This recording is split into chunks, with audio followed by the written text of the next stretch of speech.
Okay, sir, just start for us. Kick off the show. Okay. My people, good morning once again. This is another day the Lord has made for us. I remain Emmanuel Oni, greeting you all the way from Lagos, Nigeria.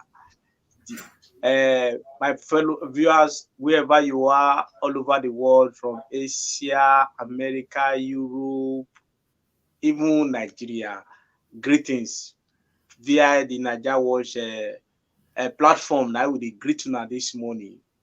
We don't still come than that gidigba for today morning. Make we come serve una all the better information when it happen around the globe yesterday. We promise una say today will be another packed day, just like yesterday. You know, say we never disappoint you now before. Today we will not disappoint you.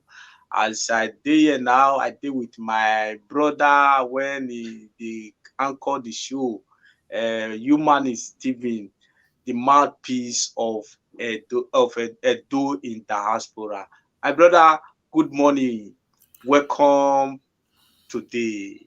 Malga, good morning, sir. My people, una welcome, una good morning, una good afternoon, una good evening, depending on where you dey watch us from. Now, me, your brother, your friend, Human is Stephen, where the anchor the show they call Matter Arising with Human is Stephen. As my brother Emmanuel Oni don't talk now. Today now it could be gelated today for all of us. Be say today might be the last day for this week we will do this our Obunga show. So now go sit down and get it back. If you never brush it, mama, I go say make you just go brush it, carry coffee near body because waiting go come your table. So not be yeah one. And today we give you a time and chance for us to call into the show when we don't reach some part of this show today. We now call it give a contribution based on waiting the happen for Nigeria, particularly if you be for Edo, you fit talk Edo matter. If you be from East, you could talk East matter. If you from Yoruba, you could talk Yoruba matter. If you want to talk about the entire Nigeria, we give you time to talk on because today now will be the last episode of this week. So what we do every week, be say we can't give you chance. Make we round up the entire program we don't do from Monday till today. So you can't have time, talk your own and tell us what you think and how you think, say, the government, they do. If they do good, say the part where they for do good. And if they not say do good, say the part where you say they need to do better for inside the Obonge matter. They give you every day. My brothers, it is me, and it's going to be a very interesting time today. And I believe strongly that we are going to give you the best of the news you need to get. And if today is your first time of watching us, please kindly subscribe to Naija Watch YouTube and give us some thumbs up and press your notification button so you can get direct notification anytime we are on live. And if you are watching us from Facebook, please follow me on Matter Arising with Human is Stephen or the United States of Nigerian Forum. Okay, guys. There you can get me live and get this, this very particular informations or news updates and analysis that we put to you every day, Monday through Saturday. We take most of your time. We take about 2 or 3 hours every day to come to this platform and give our people the latest. Why we do it is to get our people are blessed with what is happening back home in their country, Nigeria, because this is what they approach. So we really quickly understand what they happen until somebody give us the information. But this platform is not helping us, to give you the information first and even before other news platform they carry. If you now watch very well, most of our news now before they talk even before some of this news platform can't even they tell you what thing they happen. For Nigeria. So that shows that we're actually working, tirelessly to make sure we bring, good news to your domain.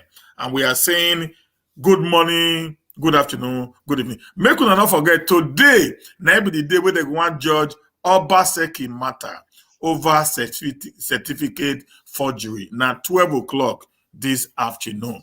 And we dey tell you say if the moment the matter the judge and finish, we go come outside again, come analyze the judgment as it be. So we will try to follow up the judgment when we see wetin the judge go talk. And anything when the judge talk, we will come back here, come tell you and say, look, oh, the matter they don't judge am, and this is not where the judgment go. And then we'll come do proper analysis on the three cases or the three judgments that we have received that concerns, a certificate forgery in the last concluded Edo Govt election, which took place on September 19th, year 2020. Okay, guys, please just give us some thumbs up, guys. Give us some thumbs up and share this video as you come. As you sit down, they press your share button so that maybe we kick off the show, get the bar. Today, number one show, nine be this. Una know say last thing na 2018 abi 2018 na in this Offa robbery for take place where our brother Saraki, we all know now the former governor of Kwara State, where some people come implicate am say na Saraki na him send them make they go do tiffy jankoliko thing. But today, we come and say, these boys come and say, now lie, they lie that time, not be Saraki send them. Now that will be the first Obonga news where we want put for your table today. Offa robbery, how SARS tortured us to implicate Saraki. Petitioner reveals. That's going to be the first news. So, Mona, listen as we go into the news. As you usually come, please share this broadcast. If you did Facebook, share it. If you did YouTube, share it also. Give us like, give us comment. We want to see your comments because your comment they help or they give us obonge joy. Who they see you, they comment, but not more than they cost. So I beg anybody where they cost, I go block you. They don't the cost on my wall. Make your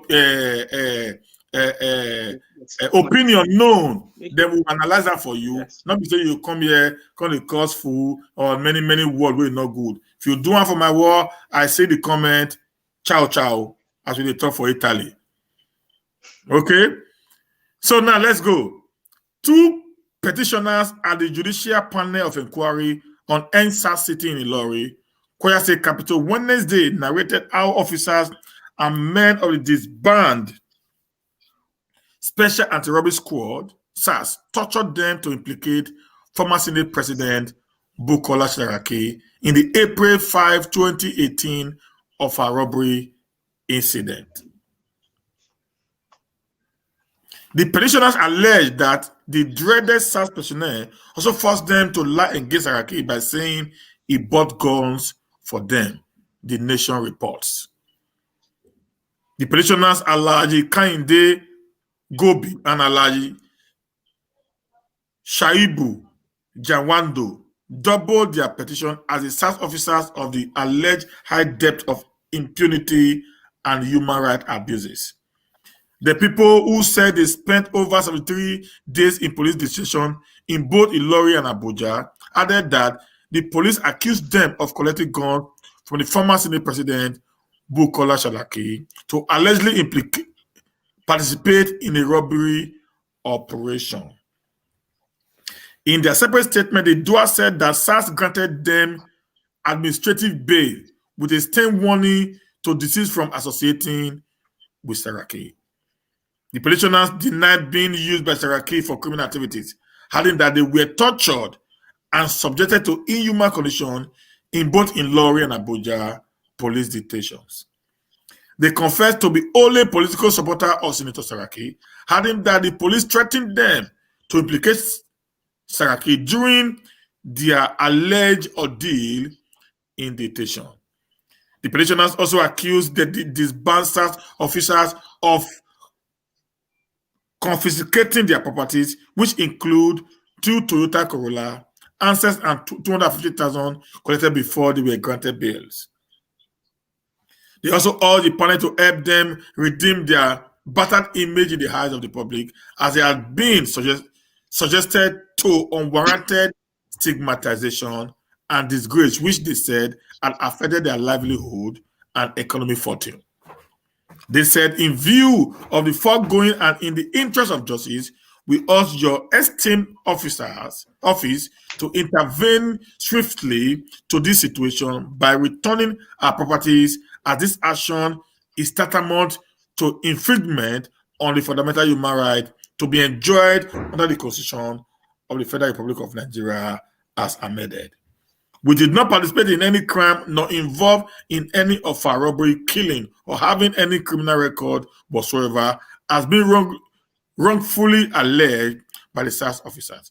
We urge the panel to do the needful by facilitating the quick recovery of our property. In its response, the police counsel Adekule Iwalaye urged the panel to dismiss the petition in their entirety. The chairman of the panel, retired Justice Tunde Gaba, later adjourned the matter to 13th January 2021. End of quote. My brother, now what do you see for this kind of matter where you just hear so? My brother, this matter, this Nigeria, according to one of my mentors, Nigeria is a gestapo country where the more you look, the less you see.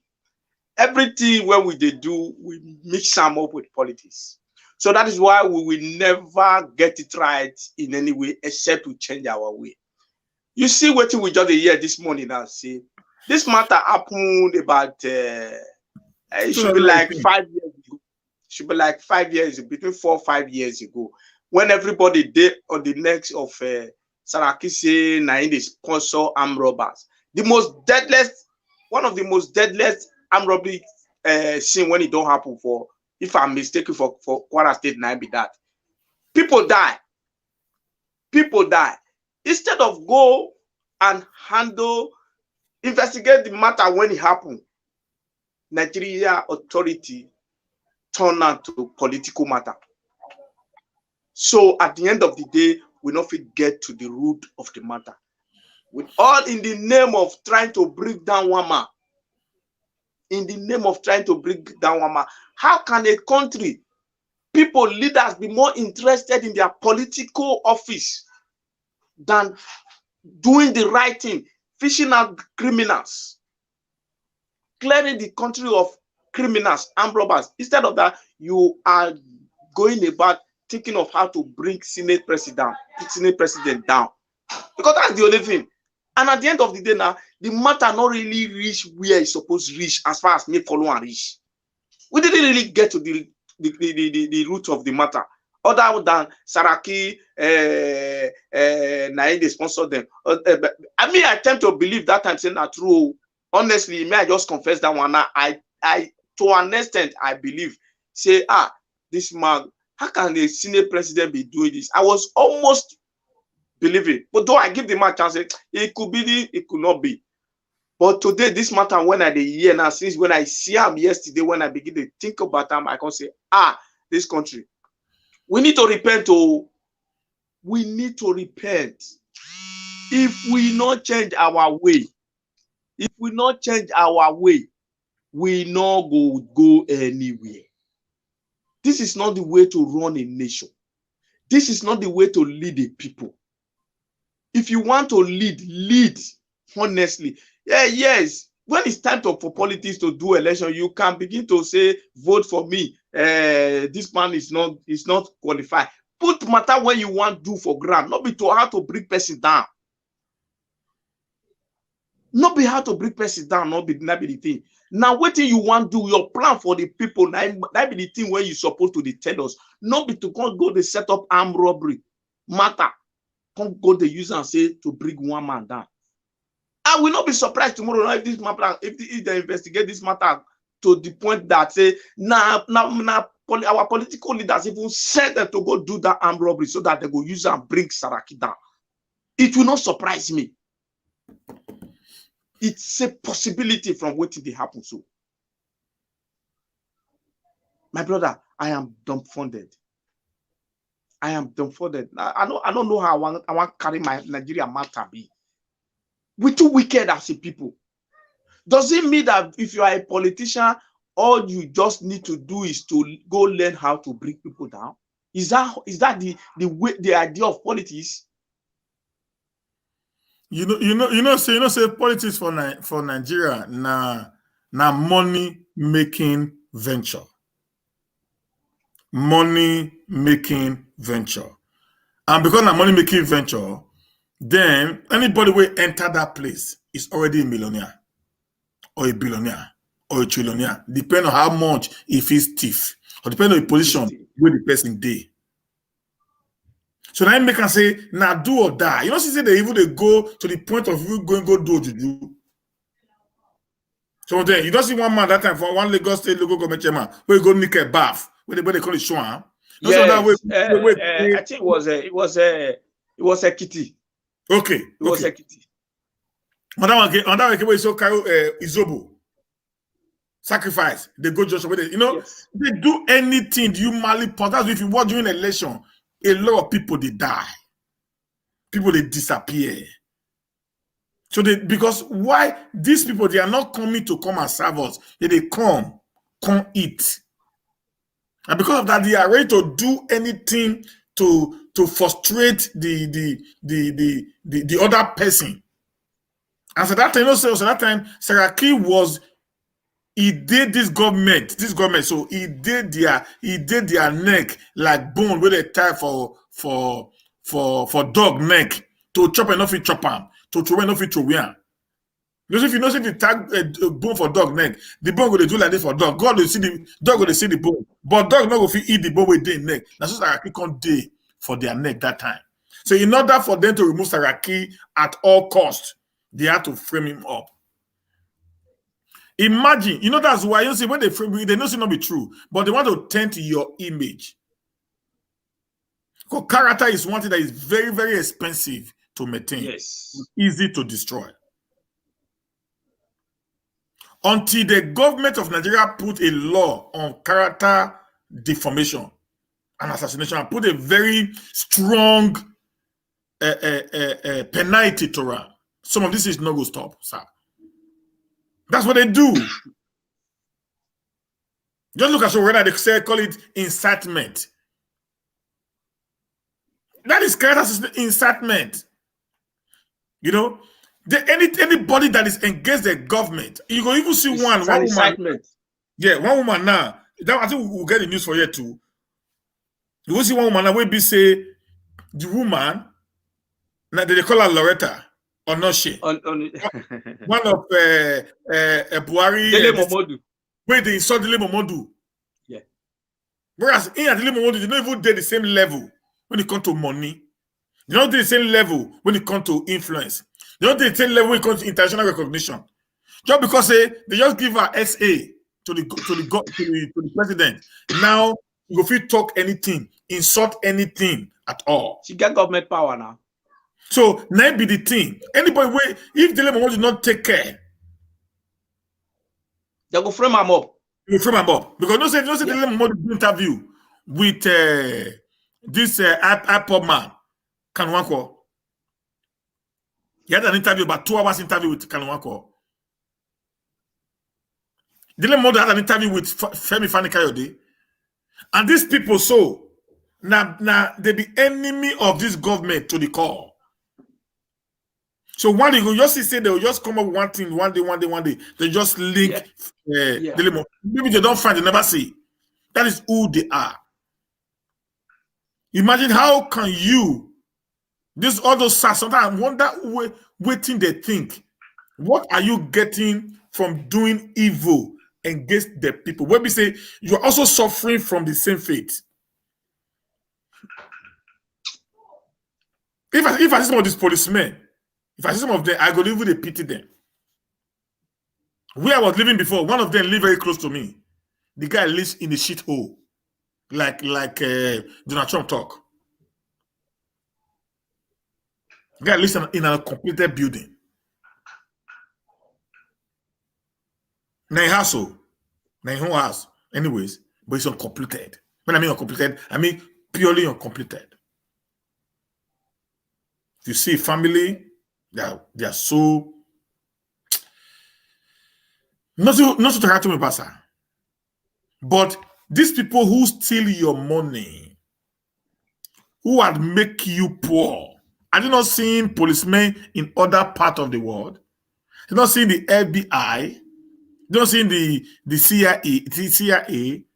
You don't see any all that, police, the Interpol, wherever they are. They don't see the way and manner they are being dressed, the way and manner they look good, the kind of cast they drive while they're on duty. If you see police, if you see Swedish police, so you want to be a policeman. Their car, they get AC. Their car, clean car. If they come outside, they see the kind of shoe whether they wear, their uniform. You just love to be a policeman. But if I see a Nigerian policeman, I would rather be a gate man. I would rather be a gate man than being a Nigerian policeman. And yet they will also be supporting these people who are making them look like as if they are nobody. Yeah. They will be supporting them to perpetrate their evil continuously. That's one thing that is actually giving some of us so much worries as a people. My brother, I tire me. This matter, this Nigeria matter, it get us be. Make we repent to. Make we repent to. Not be so. Politics is not a do or die thing. No, you must not be in position because you want to. It is the people that should decide it. It is the people that should decide whether you want to be in position. It's not your because you just want be there, you must be there. Do you know why? Politicians. Do you know why? They are not coming to govern you. Yes, they are not coming to. Yes. If they are not coming to do anything. If my intention to come into politics in Nigeria is to govern the people, I will not force myself on the people. The people should choose me. Yes. They want to choose me, that's a cup of tea.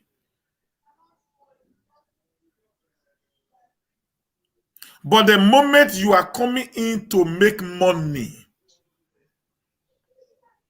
their intention of coming in is to be wealthy. Money. Yes, it's to make billions of naira. When I came to this country in many years back, sir, the local government chairman, one of the richest local government in Sweden, Ande commune. The local government chairman was living. I was on floor 2. The guy was on floor 3. The local government chairman, one of the richest local government in this city, Stockholm. In this state, Stockholm. Was on floor 3, I was on floor 2. Every morning, when I'll be running to go and catch a train, the local government chairman is running to catch a train with his tie and suit.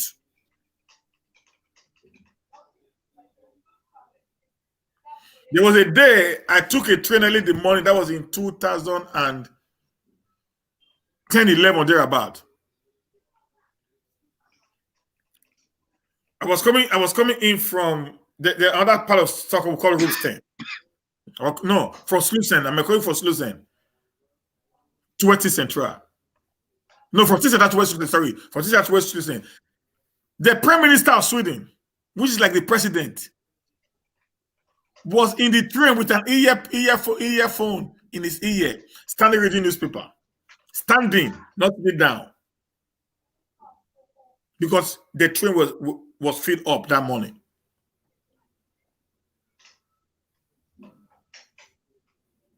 The former Prime Minister before this one. Well, he stood reading newspaper, going to work.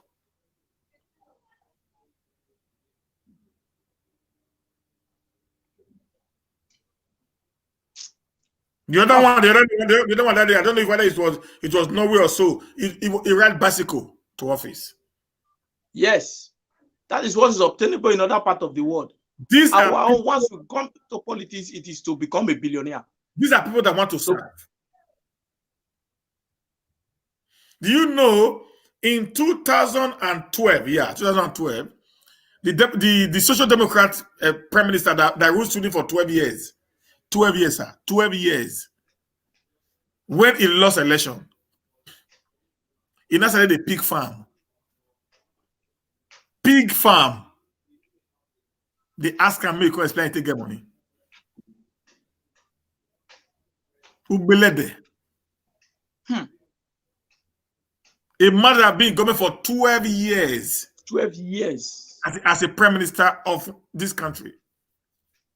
They asked you to come and explain to the parliament how he managed to set up a pig farm. Can you imagine? Whereas a councillor in Nigeria, after 1 year of being a councillor, is building a mansion that worth 30 million. Yes. And nobody will ask him anything. He cannot be quoted, cannot be asked to give account of anything. So you see, when people shoot gun, during elections, ready to snatch ballot paper, it is not because they want to come and serve you. It is because they want to come and rob you. Yes. They are not coming to serve you. They are coming to rob you. So that's why they are ready to kill. It's only robbers that kill. Servants don't kill. Servants can't carry gun. No. It's only because a servant that knows his worth will not want to impose his work on anyone. Rather, you want you to beg him to come and serve you. Yeah. That is the way it should be. Say, please, brother, come serve. We want you to come and serve us. So they will do anything to implicate you. They will tarnish your image. They will destroy your reputation, all because they want to remain in power. Not to serve you, but to rob you. So this is the truth of the matter, guys. So now it is become clearer that they did all this in order for them to give Saraki a bad name and get him re-elected, which they succeeded in doing. That's just the reason. To give him a bad name, to give dog a bad name before you kill the dog. And look at today now. The Saraki Senate was one of the best Senate in the history of Nigeria. Yes. Look at this one. We don't have Senate. Now we don't have National Assembly today. We don't have. No. We don't have National Assembly anymore. We just have some boys working for Buhari. Everything Buhari needs now is approved by these people. It's final. Nobody questions him. Because people decide to sell their conscience. Yes. All for money. Not for the people that they are serving. And it's all for their personal interest too. Just for their personal interest and their godfathers. Interest. More will go part 2 because we'll get more time today for people to contribute on this show. Okay. So we need to go faster so that we can give them time to talk. Now, number two said FG to impose fresh nationwide lockdown as COVID-19 cases continue to rise. My question be this. Why be say when we won't rise, Nigeria won't go rise?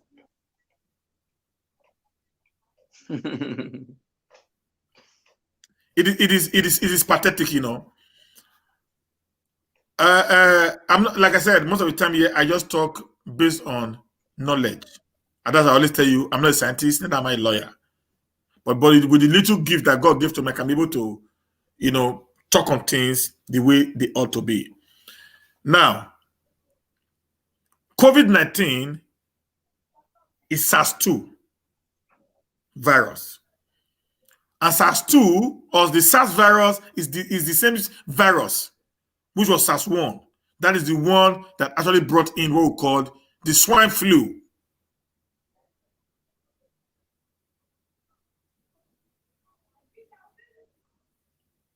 Okay? And every other flu that have been existing in the world.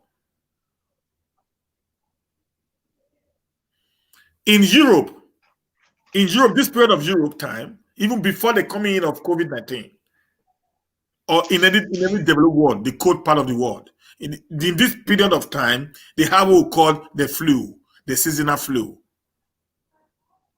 It begins from October and ran through the end of March.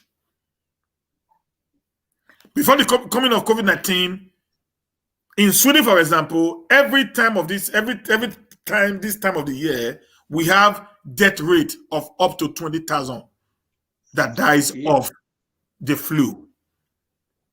In America, they have it in hundreds of thousands that die of the seasonal flu. Okay?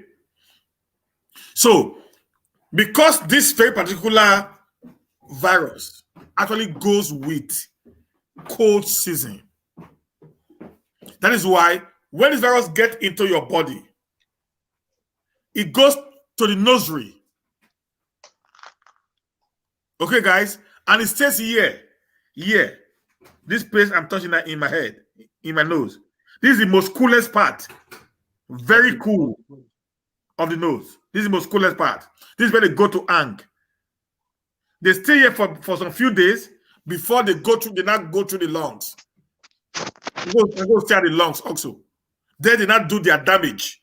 Because the lungs also is where they can be able to reproduce and expand. Okay, guys? Now, if this very particular virus is cold related,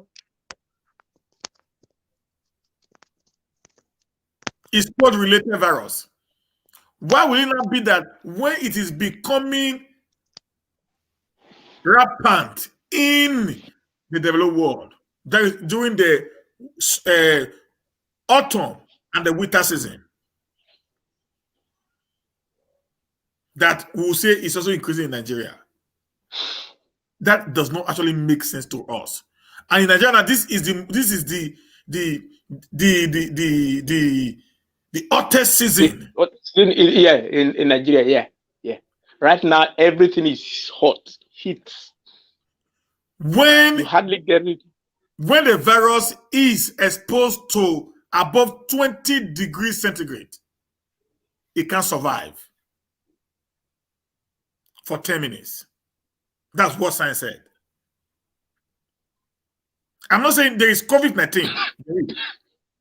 But my problem is why is it always increasing in Nigeria when the white man said their own is increasing? That's the political side of the throughout the SARS protests, there was no increase of COVID-19. No death, nothing. Throughout the election in Edo and Ondo State, there was no COVID-19 increase. Rather, they stopped operating. COVID-19 disappeared into thin air. It took break. It took vacation and went on holiday in America. Then when the elections were over, the answers were over, COVID-19 came. Now that people are not living their normal lives, and it has increased to a very, drastic height. Why? This is just all to make money. This is just all to dance to the tune of the power that control the world. Yes. Nothing more, nothing else, guys. Let's look at it. So the federal government has said it will be left with more options than to impose a fresh lockdown in the country if the number of COVID infection continue to spike. The national coordinator of the Presidential Task Force on COVID-19, Sani Aliyu, stated this on Friday during a media briefing in Abuja. Aliyu said the rising corona infection was a source of concern and might require a fresh lockdown.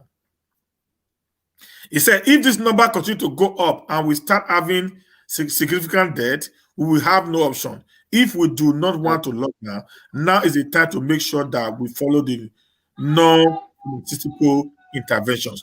Also, the PTF chairman and secretary to the government of the Federation, Boss Mustafa, who spoke earlier, said the Presidential Task Force is very concerned about the increasing daily number that we are recording. On the 6th of January 2021, we recorded 1,664 infections. This is yet another all-time high in Nigeria, and we must all take full responsibility through the compliance and vigilance. Now, before I allow Mr. Oni to talk on this, you guys know there is already a disease, a virus that spread faster due to cluster movement of people. Okay? And you guys came up in 20th of December 2020 and put up an ultimatum of 2 weeks for every Nigerians to get their NIN number tied to their phone, knowing fully well that today, the world today cannot live without the mobile phone. Yes.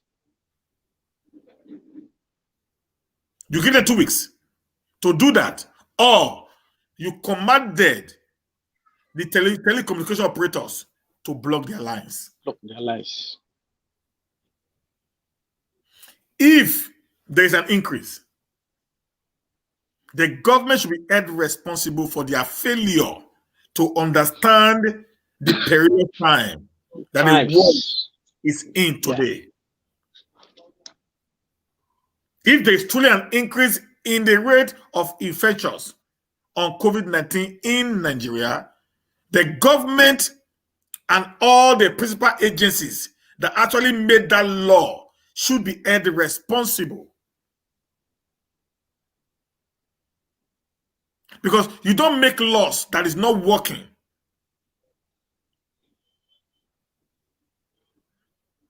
Because if you say everybody should go and do their NIN number, then it's going to be a risk of people being infected. Security. So why do you want to punish the people on lockdown? Number two, what is lockdown? If the lockdown did not stop the virus in places like London, France, Italy,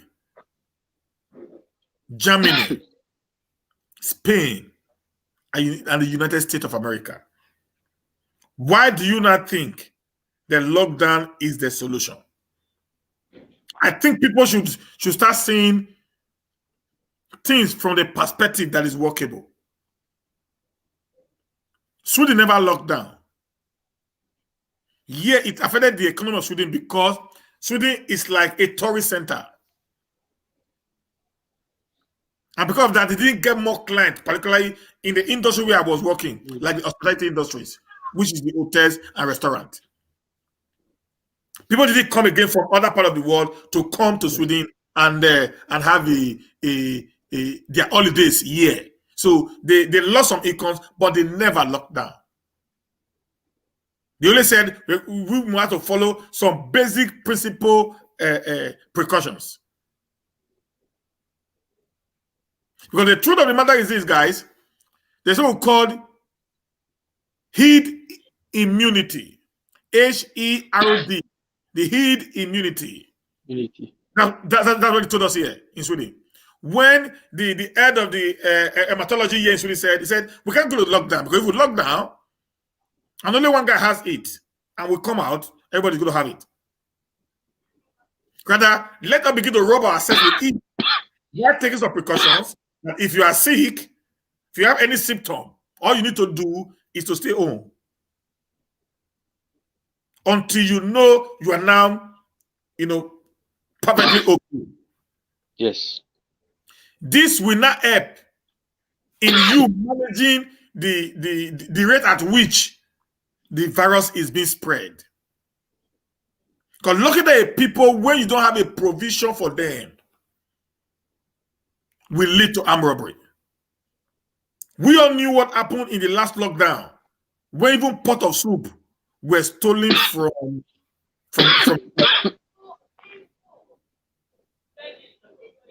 If you want to lock that again, what do you have what it takes to take care of your people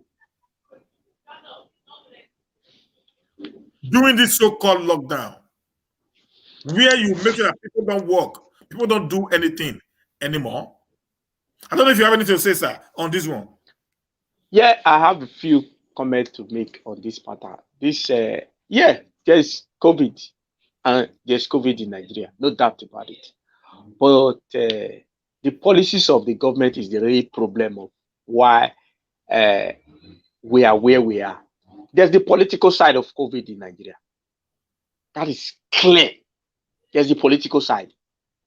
And they are not coming up with the truth. And if you even see their policies, their actions, you will not blame the people that are not believing that there's COVID. You will not blame them, because you don't expect. Our leaders are used to bringing laws, making laws, and they think that laws is for them. It's not for the leaders. In an ideal situation, ideal society, the people that are most scared of laws are the people in political position, people in offices, because when they go against the law, they are used as an example to tell the other people that, see, if you do this, this is what is going to happen. But in our case, it's not like that.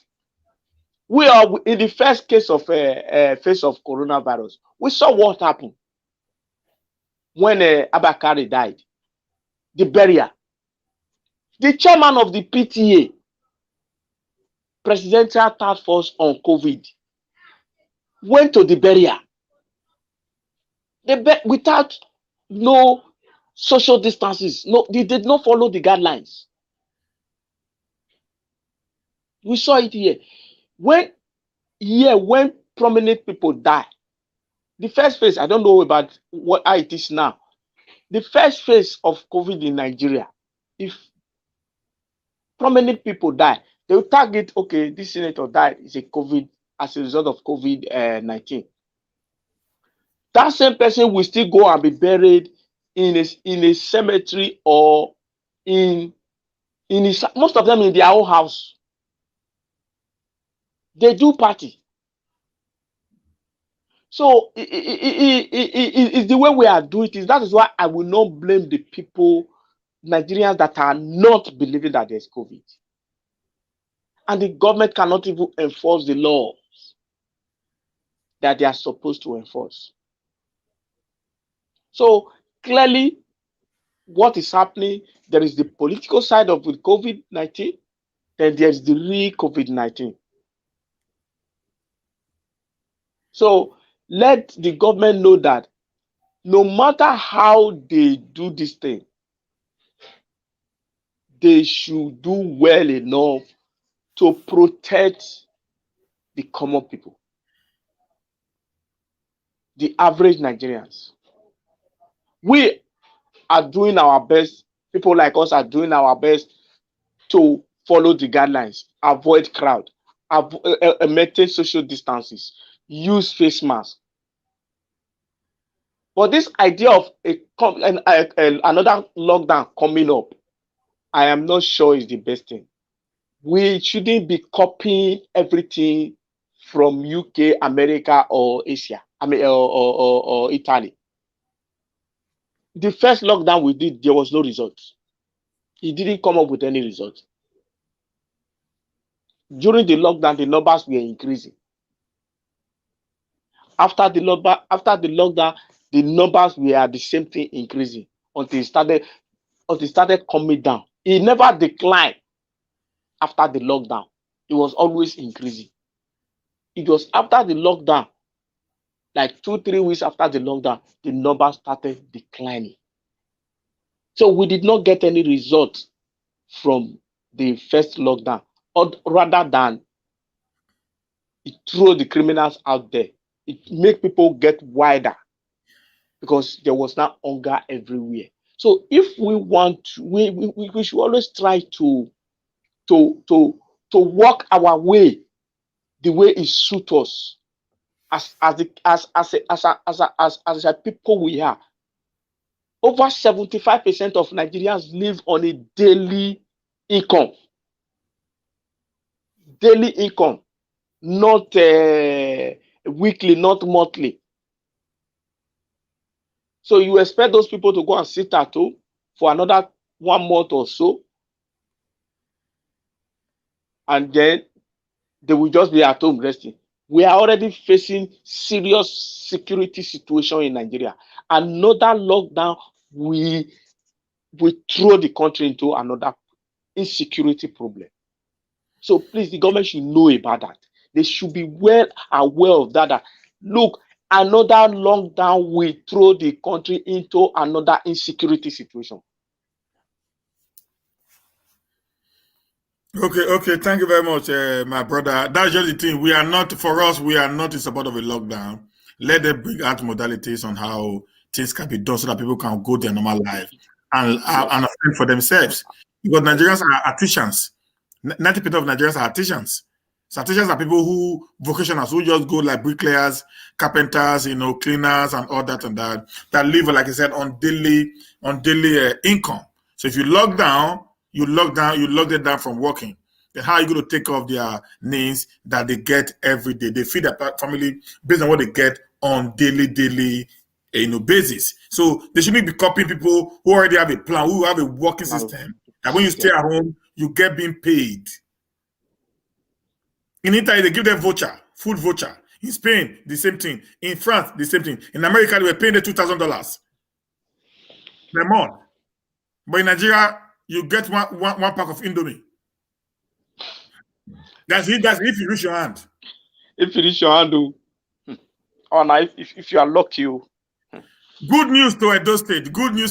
You probably seen some guys, coming out, those vigilantes, they are local vigilantes who have decided to actually come out and support, in bringing normalcy and sanity back to the state in terms of security issues. Then here we have already local government boasts operational capacity of security agencies. Now we are very happy that I think with the new, but they are still robbing. They are still robbing right now. I want to advise the Bobawaka local government chairman, the Oredo local government chairman, the Ego local government chairman, and the Ovia Northeast local government chairman to, as a matter of fact, collaborate together, do a collabo in order for them to be able to end the menace of robbery and instant killing in Edo State. Because what we are getting right now is that they are moving away from one side and going to another part to do their robbery operations. So if the 3 or the 4 local government areas that are in the city today, that have become a mega city today in Edo, can collaborate together, we can be able to find a lasting solution to the security crisis that is actually rocking the state. So let's go to the news now. Already the local government boasts operational capacity of security agencies in the local government. The chairman of Oredo local government area, Honorable Ilarike in Otunde, has restated the commitment of the administration to confront criminal elements operating within the council's domain in a view to vigorously protecting lives and property of its residents. Honorable Sunday renewed his pledge during the recent presentation of a Toyota Hilux utility van for increased operational efficiency of the Oredo Vigilante team. The council chairman noted that the local government was very encouraged by this statewide formidable security architecture that have been established by Governor Godwin Obaseki, emphasizing that the 3-pronged law enforcement strategy of the council was principally anchored on the government proactive vision. Continuing, Honorable Sunday remarked that members of the Vigilante team performed credibly, especially during the end of fear facility, when criminals in the local government area assumed that they could hibernate under the seasonal ceremonies to inflict harms on the society. The Oredo local government chairman, Honorable Sunday, said that contrary to the assumption of the deadly deviance in our community, the Vigilante team, working in close collaboration with the Nigerian police and other security agencies, launched various successful daring operations amongst armed gangs, cultists, and kidnapping during the Christmas and New Year celebrations. Honorable Sunday reaffirmed the commitment of the council to ensure that already local government area will be made a hostile terrain for the criminal plotting harm against its jurisdiction. He concluded that the council will be safe and secure for everyone engaged in legitimate endeavor in the local government area, end of quote. I want to say thank you for that. Anyways, my brother, Honorable Sunday. But we are still having a very high rate of insecurity in your domain, particularly in the Oredo area. The opposite of your local government is very prone, is volatile. People are robbing. The people are robbing on what is it called? Unhindered in the broad daylight. I want to say thank you for what you're doing. I want to encourage you guys to keep a little bit more on what you do. Don't forget also, not just the street alone. If possible, you can also send some of these guys into our forests with better arms to actually fish out these kidnappers that are taking over our local Communities. forests and communities. Okay? Or you can create some. You want the local government chairman. What are you doing? The East and West local government chairman, what are you guys doing? Because your axis is the Bini-Auchi road that have to become, a den of kidnappers.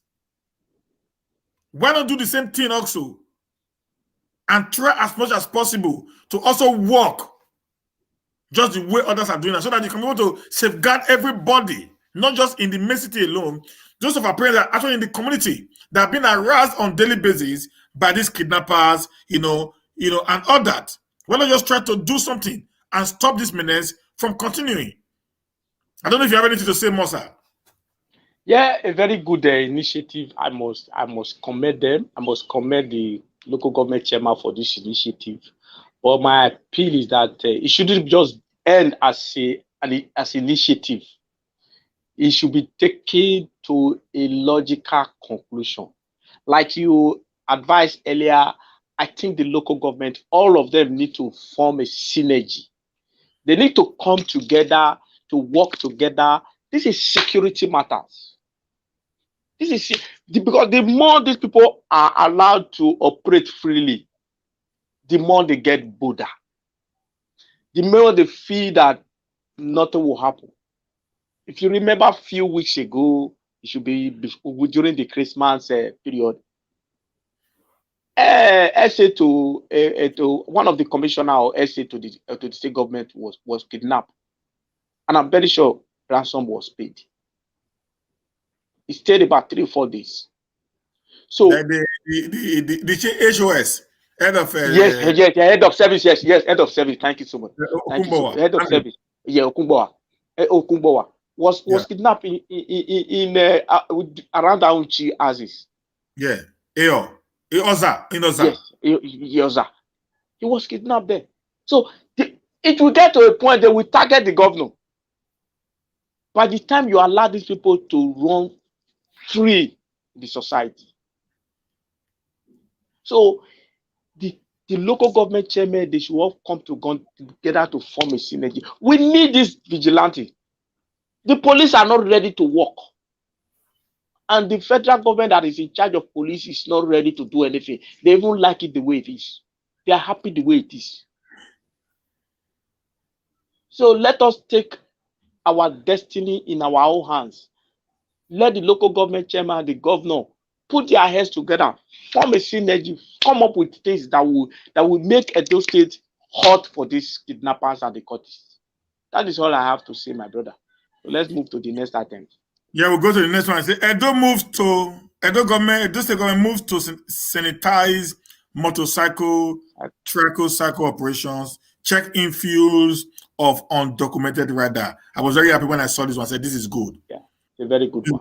This is good. These are part of security measures being put in place. I want to commend His Excellency Governor Obaseki that at least you are doing what we love you to do, what we want you to do.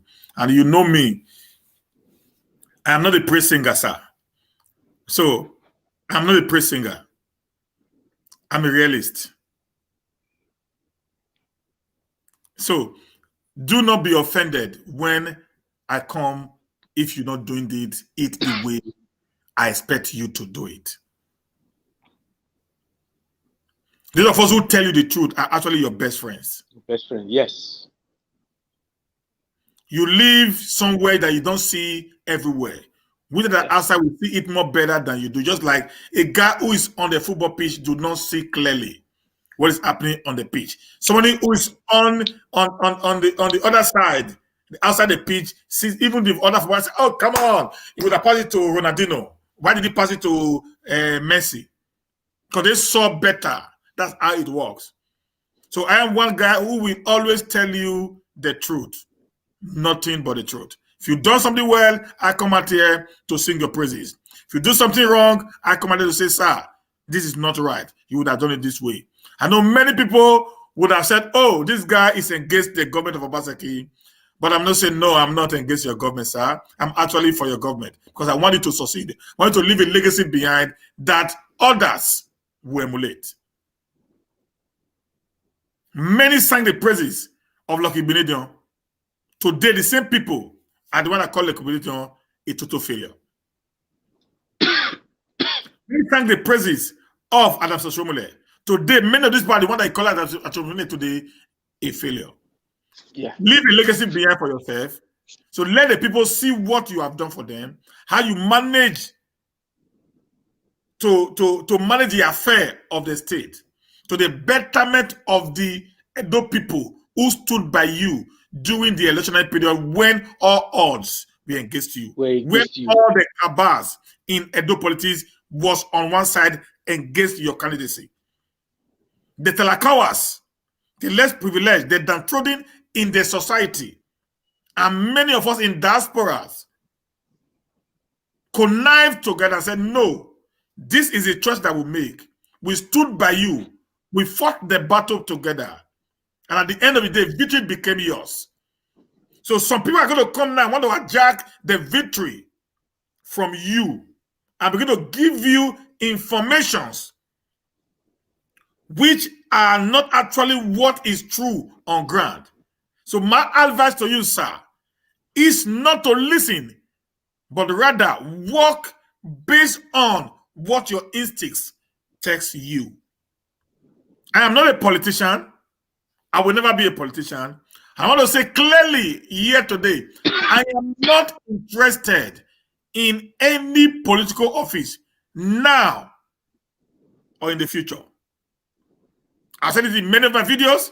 If I want to go into politics, I'm going to contest as a governor, not to be a commissioner to anybody. I need to make that very, very clear here today. Yeah. So what I do is for the interest of my people, and it is for the interest of the development of the state and for the interest of your government, which we stood for and we believe because the people stood by you, we want the government to actually succeed and be a success. That's it, sir. So let's continue. So I have to make that clear, Mr. Oni. Yeah, very, very well. Very clear. Many people see me as an antagonist of Obaseki government. Not. But I know you are not. People don't know. You know, when they talk, I say, okay, no problem, because maybe I do 1 or 2 videos when things are not like during the first court killing. No, during the first court killing. During the NSAS, a guy was shot at Ring Road. Right in broad daylight among the protesters. Yes. I got mad. I got bazaar. I came on live with Ebu Stone and Evis. I went bazaar. I need an answer. This is not what we fought for. Yes.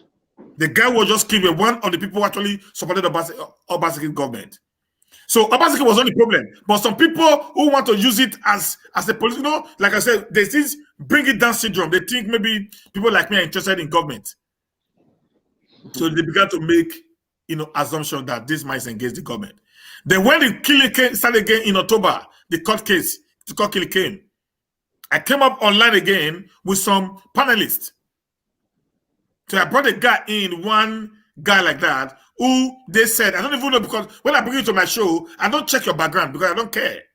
I see this show as just like channel television, TVC, or Arise News. Bring anybody in, say your opinion. The opinion you say is your opinion, not the opinion of the television station or whatever. So the guy came and the guy made a lot of things, and a lot of people also turned that against my person that I am against the government of Offa. That's why I'm making it clear to him. I have no intention of being against your government because if Edo is good, it's good for all of us. Everybody. I live where I'm so comfortable that I can start to live here all my life without not having a problem. Okay, guys. I think that is very clear now. So let's go. The Edo State government has rolled out a licensing system, which I love, for motorcycles and tricycle riders in the state, in furtherance of its effort to check the influx of undocumented operator and curb criminality perpetrated with the motorcycle and cyclists in the state. This is good. This is a good initiative, I must say. Director of Transport, Ministry of Infrastructure, Mr. George Agawa, in a chat with journalists, said the government planned to do this with the introduction of the Edo State Rider Permit, which would build a database. See that now? A database of all motorcycles and tricycle riders in the state for ease of identification and tracking. You know, I said this. If anybody that is here, Sister Mercy, Sister Gawa, Sister Grace, you guys are here. You know, I said this thing 2 days after the election was won. This was some of the recommendations that I gave. The video is still on Nigeria One's YouTube. This was the recommendation that I gave, and it is working. And once it's like working, it gives me joy that the government is actually a listening government. It's not a government that says, I know it all. It sees your recommendation. If it's okay, then it decides to go with it. Okay, guys. According to him, we have commenced the insurance of the Edo State Rider Permit. The initiative is intended to sanitize the operations of tricycles and motorcycles operations across the state. While motorcycle and tricycle remain prohibited in Benin Metropolis, it remains a variable means of transportation in other major towns and suburban areas in the state. What we intend to do is to create a database that would profile all those operating motorcycles and tricycles in the state to the Rider Permit scheme, and they get incentives to be enlisted, ranging from unique identification code, health and life insurance package, as well as legitimacy to conduct business within the state. He added that another aim of the scheme is to check the influx of undocumented drivers who hide under the guise of riding motorcycle to perpetrate crime in the state. We often have incidents of robberies and kidnapping perpetrated by those who ride motorcycles. This would be put to a stop with this initiative, as all others with permit to conduct business will bear unique code, identifying them as genuine operators. Nice one, sir. I will say this is a nice initiative. Please, I don't know, sir, if you can extend it to taxi drivers. Taxi drivers are also, many of them are also into kidnapping, sir. I will plead, extend this identity. Let all taxi drivers, let all buses and taxis in Benin also be put into a database. Yes. It will help in the reduction of crime in the state. Because the moment they are not into the database, it means the rider of the what's it called? Of the taxi, the bus, the keke napep, or the motorcycle will also be in the database. That's the truth. Because you're going to register it in your name. The code you have is now become your code. So if you are coming to carry me, you don't have that code on your uniform, I will not enter your keke napep or your bicycle. Or your car. Your car. That will also reduce. It will not help to identify who are actually operating as criminals in our state. This is a good development, I will say, sir.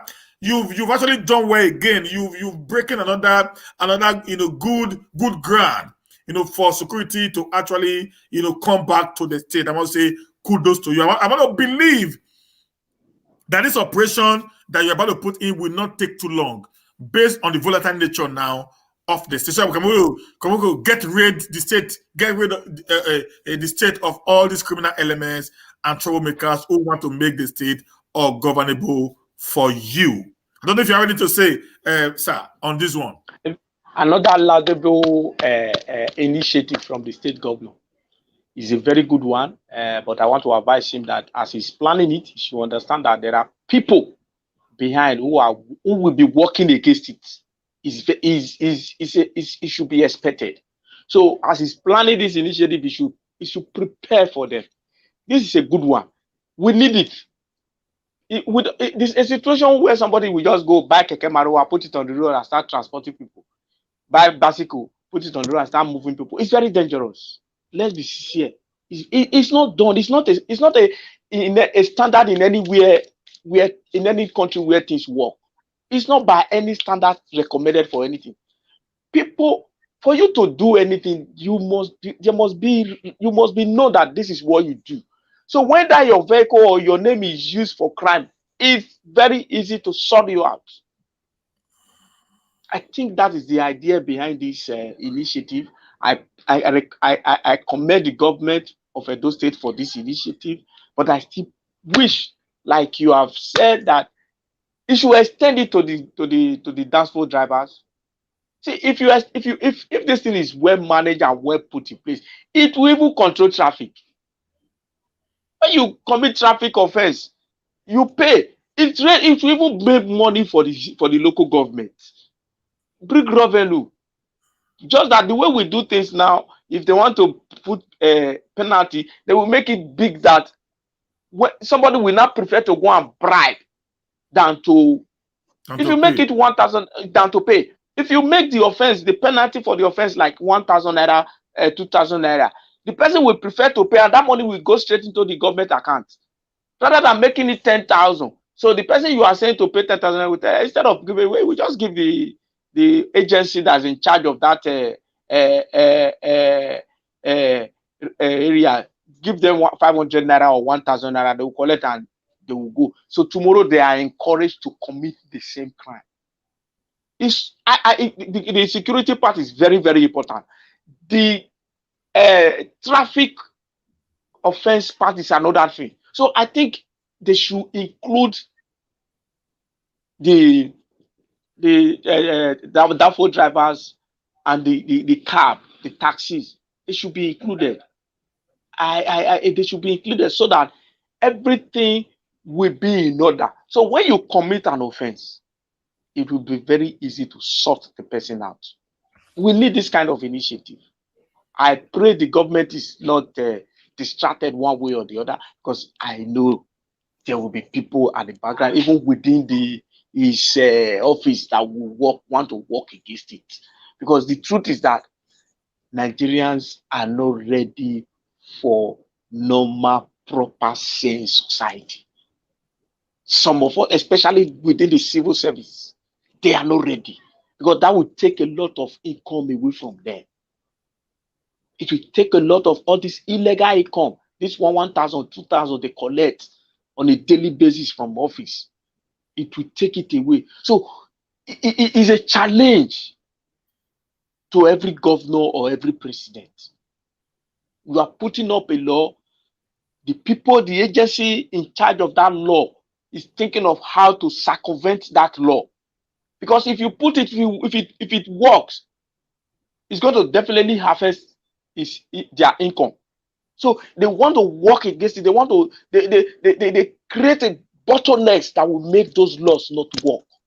So at the end of the day, still go with their target of 10,000, 20,000, 5,000 on a daily basis. So I thank the state governor for this initiative, and I hope that he have the wisdom and knowledge to bring it to logical conclusion.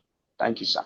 Okay, then we'll go to the next one right now, guys, because we want to give you guys to also to contribute because we have a contribution, a session for you to contribute today. There's going to be a phone number on the screen when the time is right. They said that's why we are rushing today. Next one is these people yesterday, the National Identity Management Commission, they went on strike yesterday. The strike has been called off again. So let's look at what happened.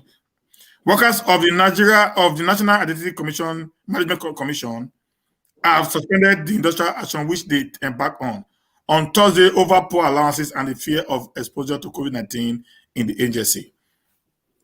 One of the workers had also told Channel Television that the recent increase in the number of visitors at the office for registration for NIN had caused a lot of stress for them. But they have now decided to put the strike on hold after a meeting with the federal government, where it was agreed that the demand of the employee will be addressed.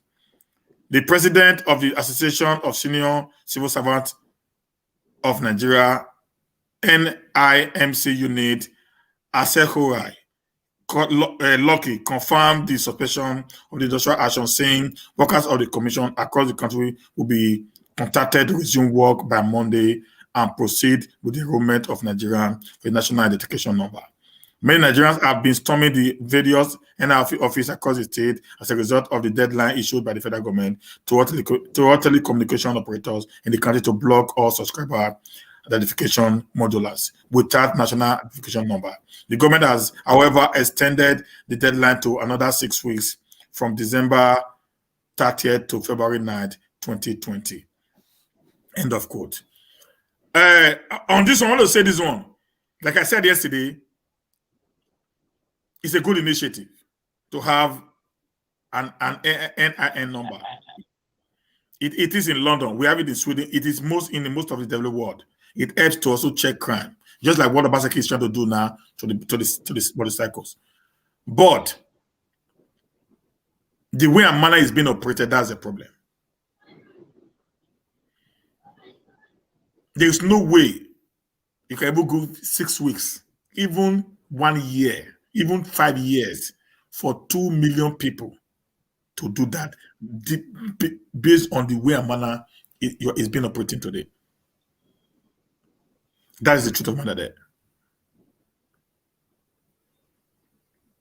If you want to do it easy, I've said it before.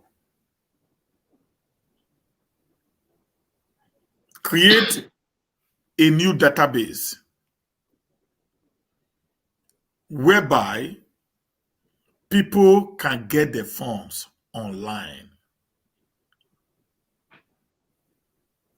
Fill the form online, get 2 passport photographs, submit the form online with their names as a signature, and print out also.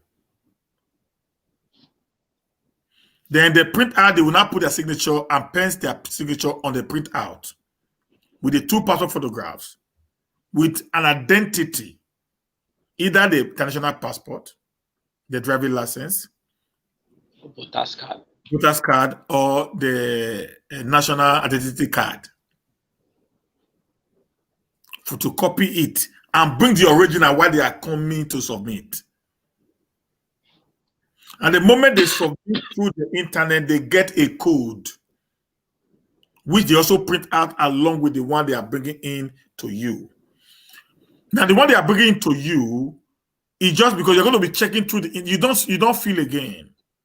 You're only checking through the internet to be sure that Mr. DMT Steven have actually filled this form via the internet. While you are processing that, my manual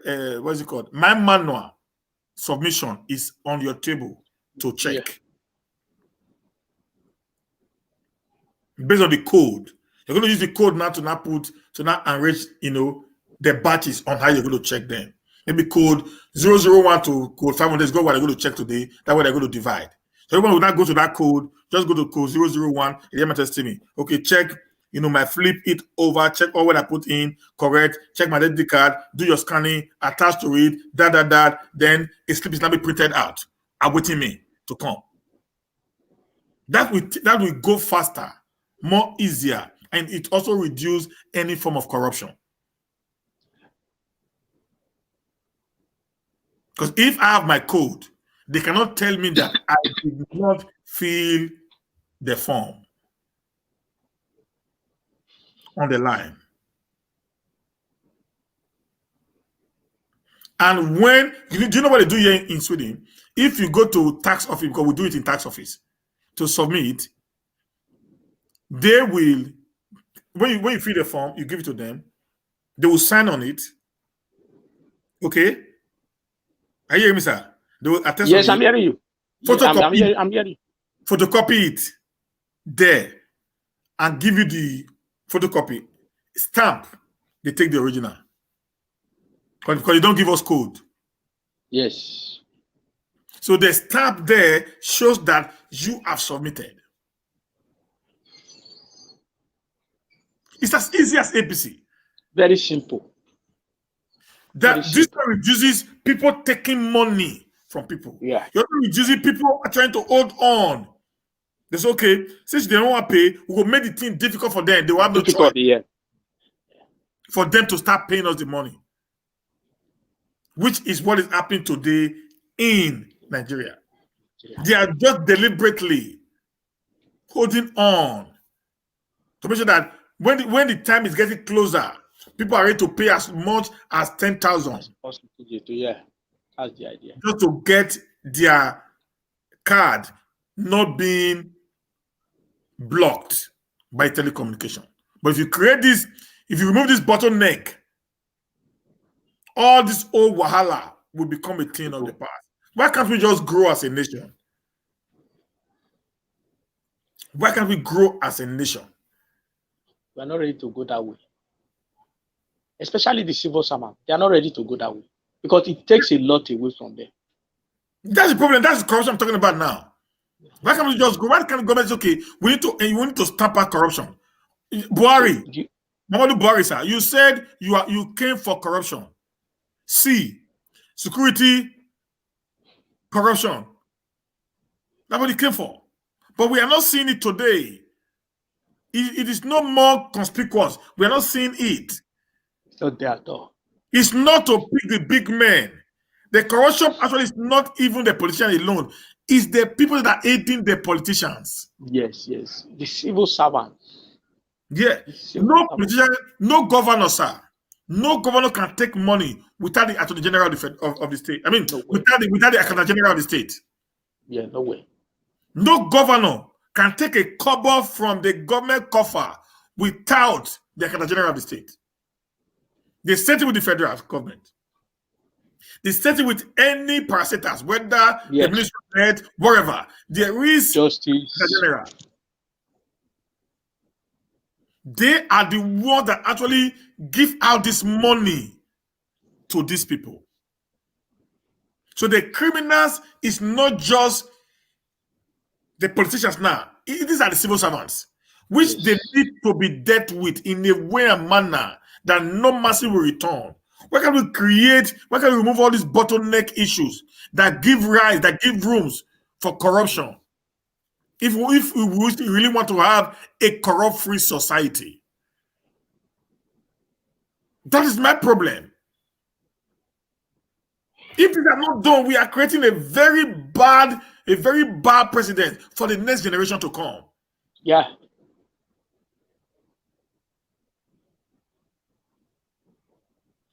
Imagine paying as much as 5,000 just to get a form. And 9 number. Yeah. You get a form.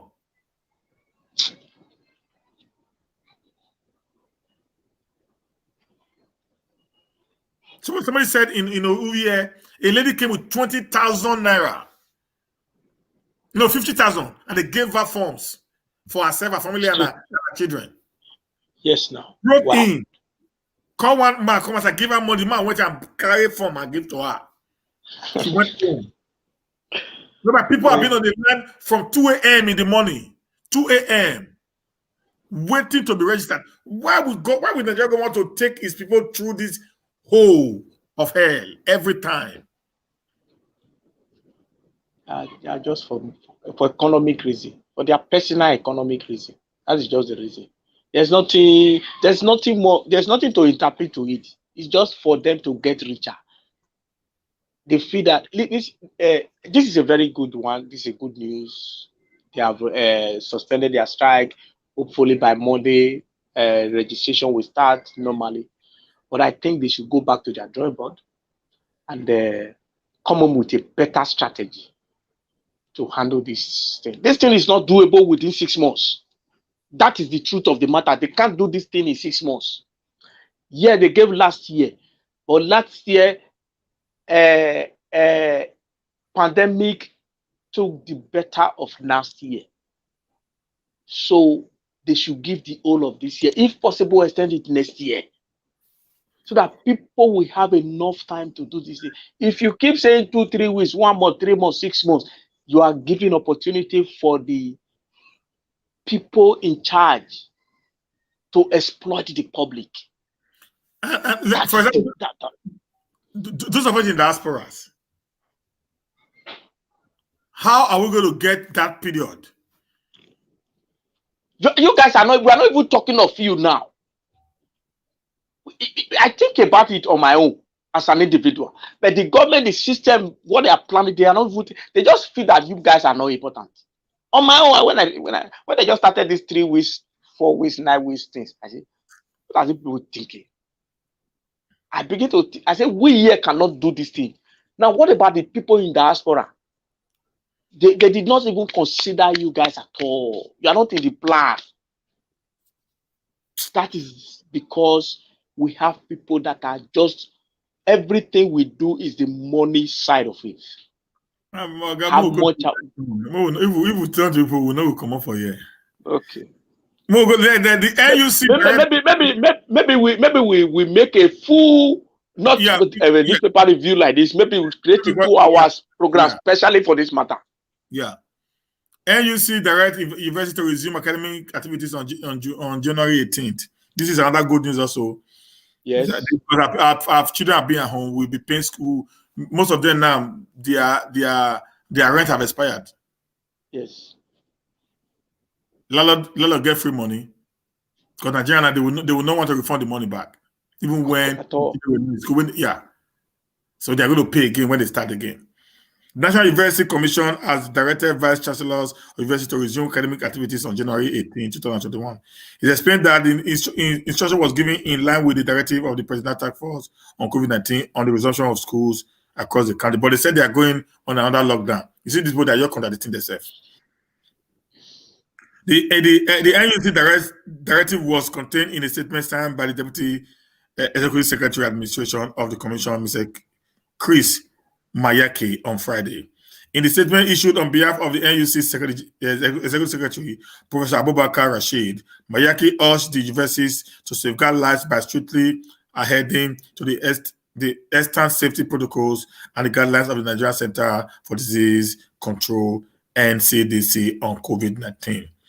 He noted that the guidelines have been communicated on several occasions to the university authority through circular from the commission. The Deputy Executive Secretary stated that on the resumption of academic activities, universities must under no circumstances violate the full cycle of the semester system, consistent with the benchmark minimum academic standard approved by NUC, as well as other extant quality assurance standard and guidelines. He, however, said officers on grade level 12 and below have been advised to remain at home for 5 weeks period, as earlier directed by the federal government. Public universities in the country have been closed since March 2020 after the Academic Staff Union embarked on an indefinite strike that lasted about 10 months. A lockdown imposed by the government to contain the spread of COVID-19 also forced the students to remain at home. End of quote. So what do you have to say about this, sir? It's a good one. Hopefully, they are able to come up with a good timetable that will make the children recover from the lost grant, because they've lost a lot of grant. I try to think it, I try to fashion it out, but at the point I said, no, it's not my work to fashion out. They are professionals in their field. Hopefully, they will be able to come up with a strategy that will make them recover. Because to recover 9 months, it's not going to be easy. But I think they will be able to, and I'm hoping that the relevant agency or the ministry in charge of education will work strategically with the universities, different universities, to facilitate things that will make them know. Because if care is not taken, they are going to lose 1 year the way it is. But the information we are getting is that they will compress it and make it better, that they will not lose 1 full year. That is my wish, and appealing to them, so that our children will know what we are paying for. We'll get the best of our education. All this strike. The government should please sit down with the lecturers and meet their demand. Education is the future of a nation. Education is the future of a nation. You cannot have a bastard education and expect that country to grow. It is not possible. If it's going to take you 2 hours to convince an educated person not to do wrong, not to go into crime, to be responsible, 2 hours to convince an educated person, it will take you maybe years to do the same thing to somebody that is not educated, because he will not understand you. But when you have an educated society, that automatically takes away like 70% crime from the society. So the government should please take education serious. It's not just about building bridges and roads and infrastructures. No, human infrastructure is the best. That is what Bill Gates came to tell our president about 2 years ago. Human infrastructure. If you build human infrastructure, the bridges that you are building will be easy to maintain. But when there are no human infrastructure, no human development, you build buildings in 10 years, 5 years, the roads are going, nobody can maintain them. Please, I'm appealing to the government, both this one and the upcoming one. I know it's not that this thing about education is not just about this administration. It's not. I'm appealing to our leaders at every level. Thank you, my brother. Let's move. Maybe we'll move to the next. Yeah, let's move to the one. Sowore bail application suffered setback as police failed to produce defendants. You know what? They are still filing for bail. They never even start case. They are frustrating bail already. Nigerian government. No. We are frustrating bail. And our judges are so weak right now. They don't have anything now. We have judges. They are being controlled. They are being told what to do. And it's not good for a nation like Nigeria. It's not good for anybody. It's not good for any nation. Because no nation will go. The way we are going now, we cannot move beyond our shadows if we continue like this. At all. Because the judges have so much power in other sync society, but here in that country, the executive says everything and the judges just keep quiet. You know, it's not good. It's not good. The bail application, Sowore bail application suffered setback as police refused to produce defendant. The bail application filed by Dele Momodu and 4 others has again suffered a temporary setback. The application suffered a setback this time following the failure of the Nigerian police force to produce a defendant in court. You came to a court for a hearing that involved people. You left them in the prison and you came to the court. Yes. In an interview with journalists on Friday at the Chief Magistrate Court in Waso, Zone 2, Abuja, the lawyer of the defendant, Marshal Abubakar, said the police claimed to have handed the case file to the Deputy Inspector General of Police for further persecution. He explained that the DIG who was called to produce the defendant claimed to have handed the case file to the Director of Public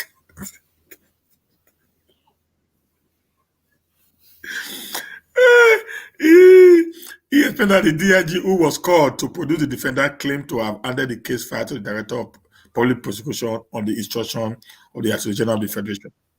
Sowore and other defendants are standing trial for alleged criminal conspiracy, unlawful assembly, inciting public disturbance. A chief magistrate court in Abuja had earlier on Tuesday fixed today, which was yesterday, January 8th, for ruling on the bail application filed on behalf of Sowore and 4 others.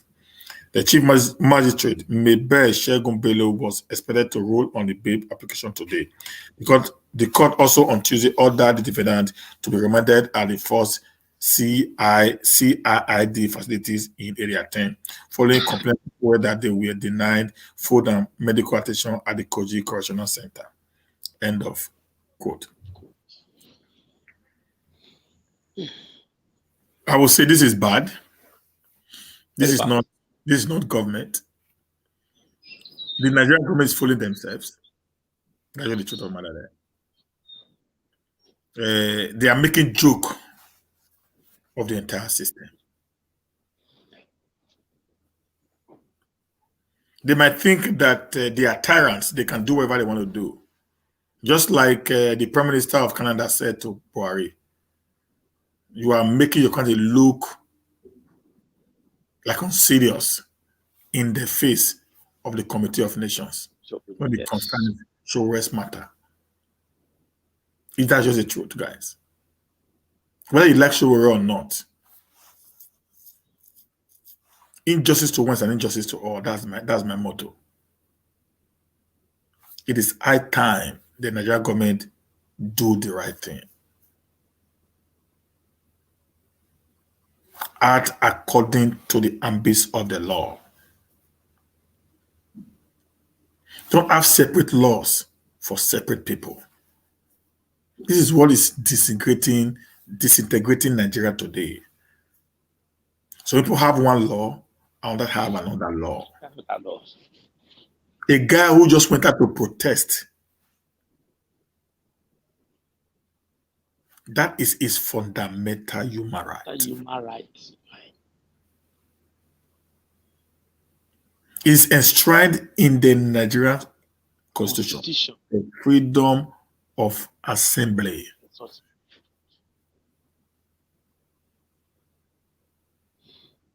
There is nothing like unlawful assembly, except when it involves criminal acts.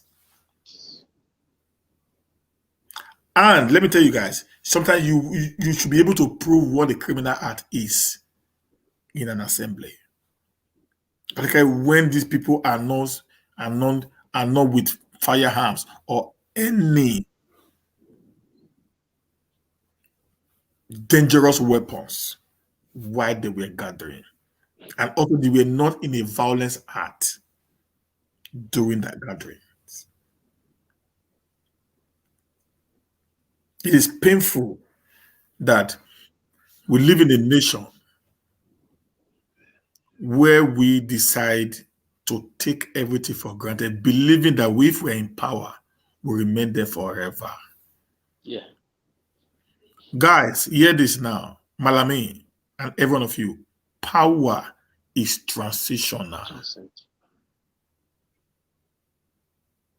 The highest you can go is till 2023, sir.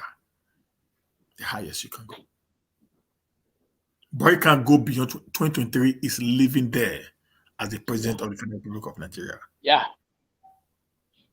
There's no two way about it. It's not even negotiable. It's going. May 29, 2023 is out of Aso Rock to Daura. Yeah, it's going. Many of you who have become wherever you are today, what will you do then when the power would have left your hands? Why not do something and give yourself a good? Do you know the kind of heart that this Malami built for his son when he got married? This guy built a mansion that worth over 200 million for his son. He's just a bloody lawyer who hasn't even won a case. Safe. How many lawyer people like Femi Falana, they could not even afford that house to live in. Now you talk of building it for their children. So if you build your house for your son as a gift, then the house that he is living in, that's billions, better than what he built for his son. Yeah.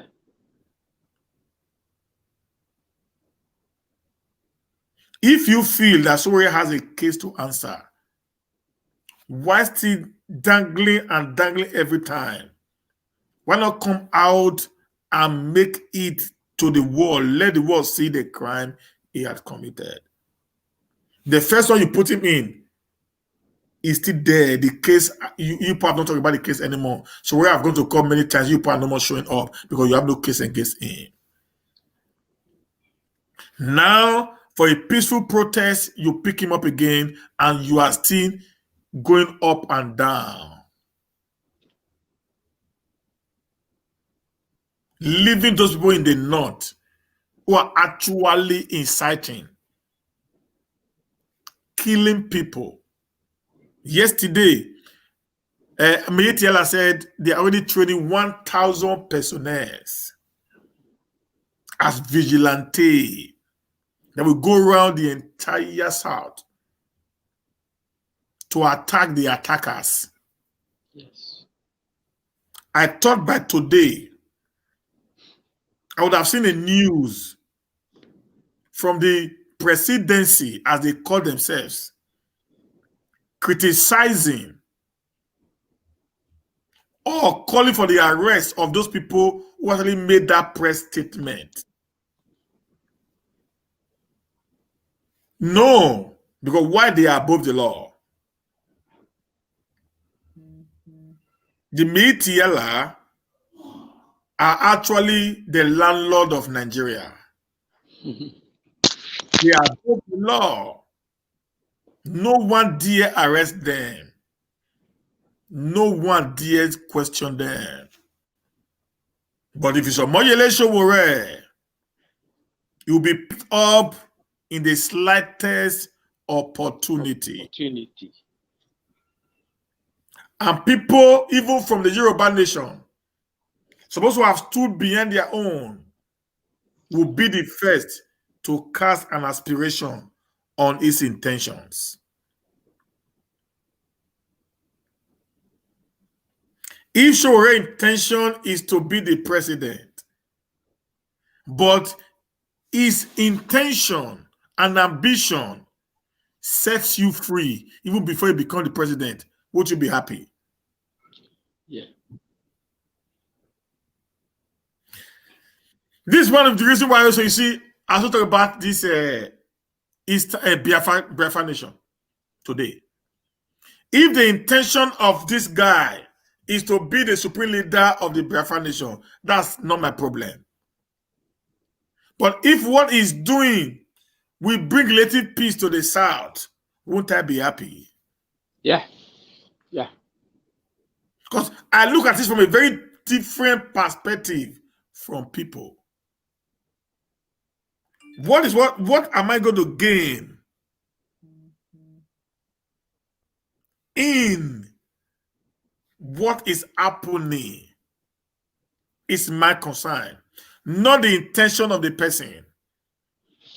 Sowore has actually awoken many youth in Nigeria than anybody, because Sowore's awakenings cut across the entire nation from the north to the south. People say he has an intention of becoming president. Fine and good, but his intention is trying to checkmate the excesses of these criminals in power.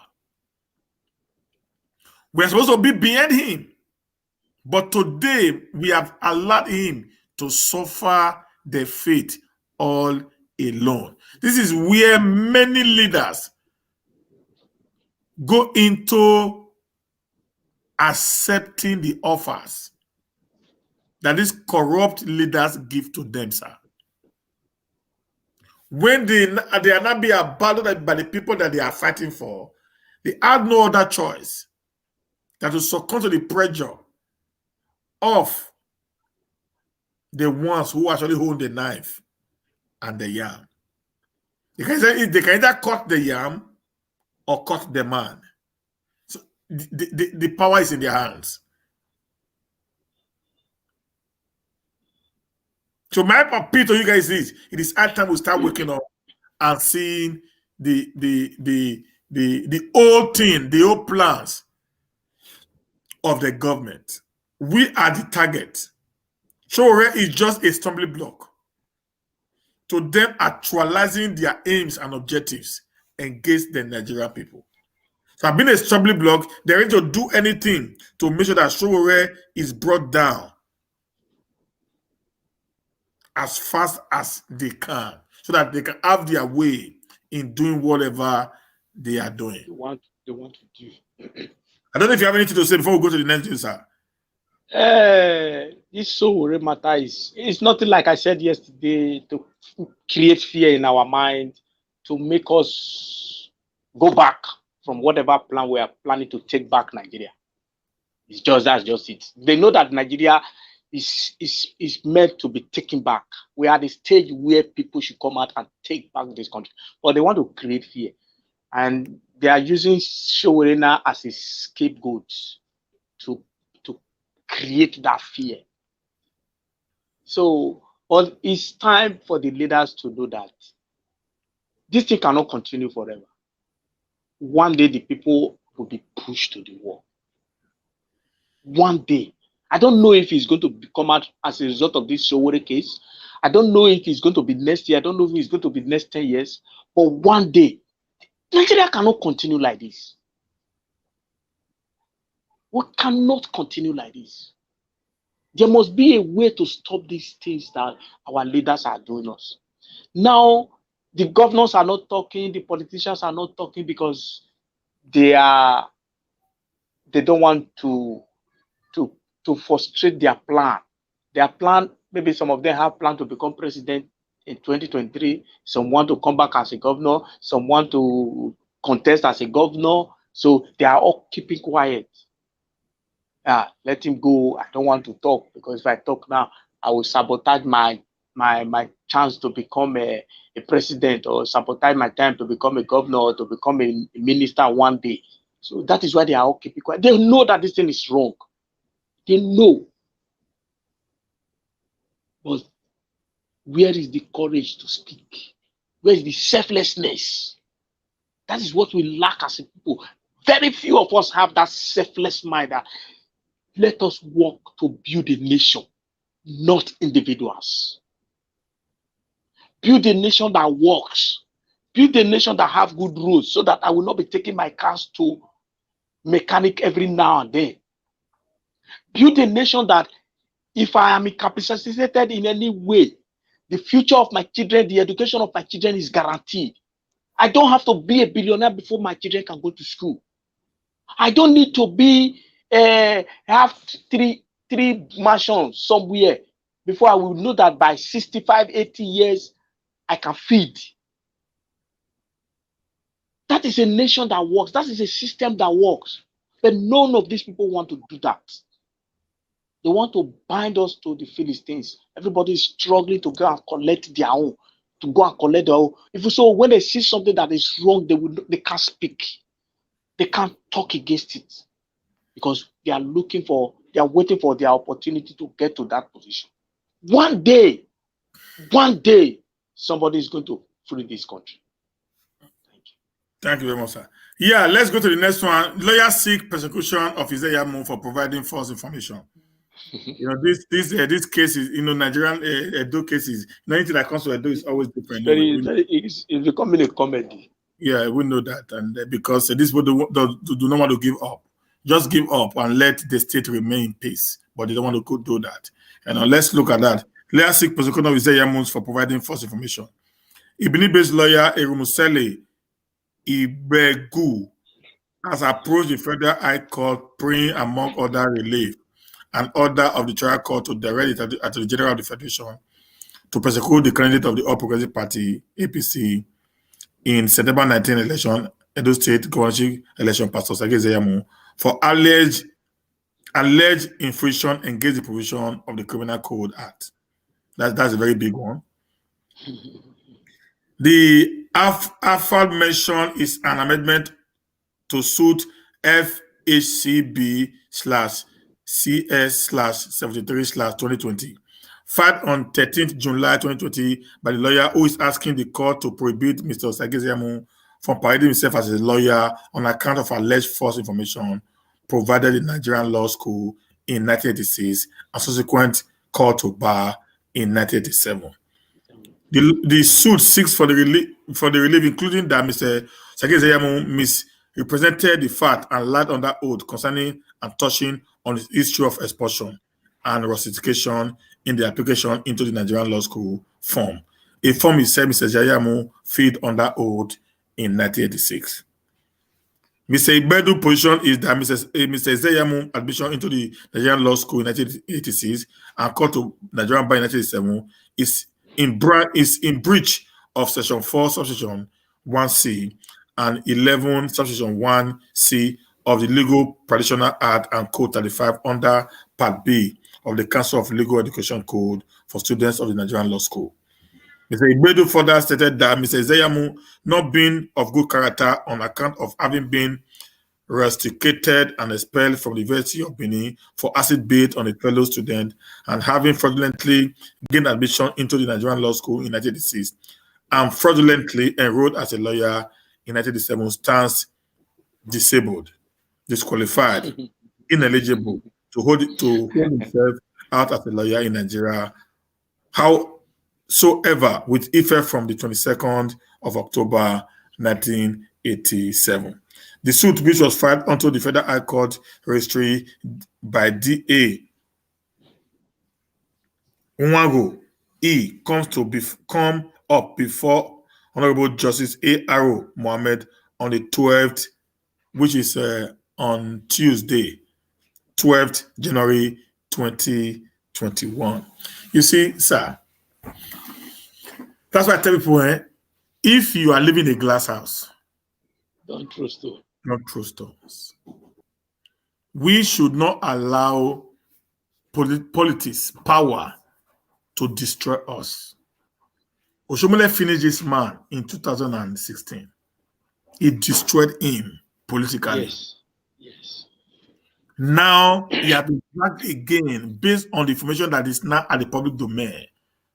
Because naturally, by law, by the Nigerian law, anybody that is of any questionable character, criminal record, yeah, can never go to the law school. Not to talk about being a lawyer. That's the truth about it. That's the law. Yeah. Because you already had a dent on your image as a person. So you have a questionable character. There is no way you can be able to dispatch justice fairly based on your questionable character. People is going to question your character as a person, and that will not put a dent on your record, and also on the bar. Yes. And these are things we did not know until he decided to seek political powers, and some of these things were now revealed to the public domain. For him to also have rested, having gone through all he went through, but he refused to rest. Rather, he continuously fighting in order to undermine the position of another man. And many of his secrets are not being revealed. You know, when you point one finger to someone, 4 of the fingers is pointing back. That is what we are now seeing today. You know, a lot of things are coming up that is trying to put him on a very bad light, you know, before the people. I don't know if you have anything to say on that as we go to. Nothing much. Just this Edo matter, court matter. I just want to sit down and look. I don't want to play to propaganda thing. This one can't. I don't want. I'm just fine. Let us wait for the judgment today. That is what is before us. Let's see what comes out of it. Then we'll analyze that. That is what is important to me. No, fine. Whether I cannot attest to whether it's true that he committed all these facts. Maybe those people taking it to court, they know better than me. They know better than me. Let them do their job. If they want to take up the fight, let them take it up. I'm just sit down look. That's what I'm looking. So let's go to the next item on the list. No, now we're going to go into insecurity in the southern part of Nigeria. What is the way forward? Public opinion. Let's discuss. This is going to be this one is no more in news now. Every one of you have just discussion. Call in and let's talk about it. Well, the southern part of Nigeria, the whole Nigeria is insecure. The whole Nigeria is insecure. Okay. I think we should. Sir, wait on. There is somebody that want Ize-Iyamu. Let me put it up here. Okay. Before that, let me put that question up. Okay. Then we'll talk about it later when we receive this call. Hello. I should read it out. No, wait first. Are you contributing? Hello, are you contributing? Yes, I'm contributing to the security in Edo State of the southern part. Oh yeah, go ahead. And my brother so much commend the new security outfit that Dr. Saraki came up with. But I think we are still lacking a lot. We need more men. We should recruit more men. And there's so much, accept the opinion of them, not only patrolling the cities. They should go as far as into the forest. To push out those kidnappers. And any support they need, we can put hands together. According to one penny parable that says one hand cannot, lift up a life from the air. So we all need to put our hands together and put our ethnicity aside, our religious views aside, and come together to fight this insecurity. Last but not the least, the tricycle riders, the motorcycle, the taxis and the buses. I think Offa was coming up with a mega park or so around the Hawaii, which we have never even heard of, that goes apart. It's so sad that any foreigner from the south, from the north, from any part of Africa will just come into Edo State, back again and then the next day start, applying it on our road.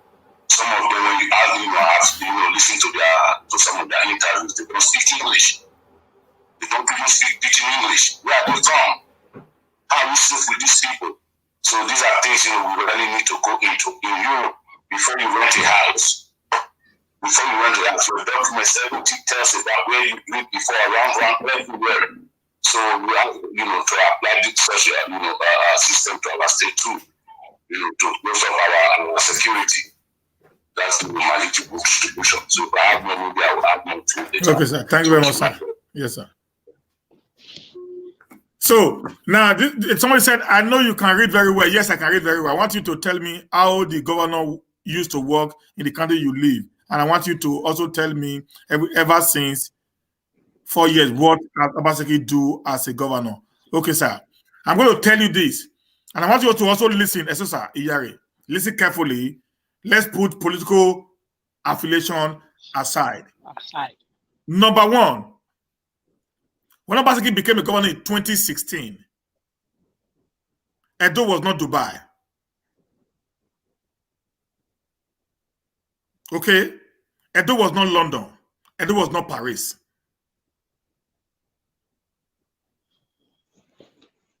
There was a governor that was there for 8 years, which is your principal, as I can see from your question right now.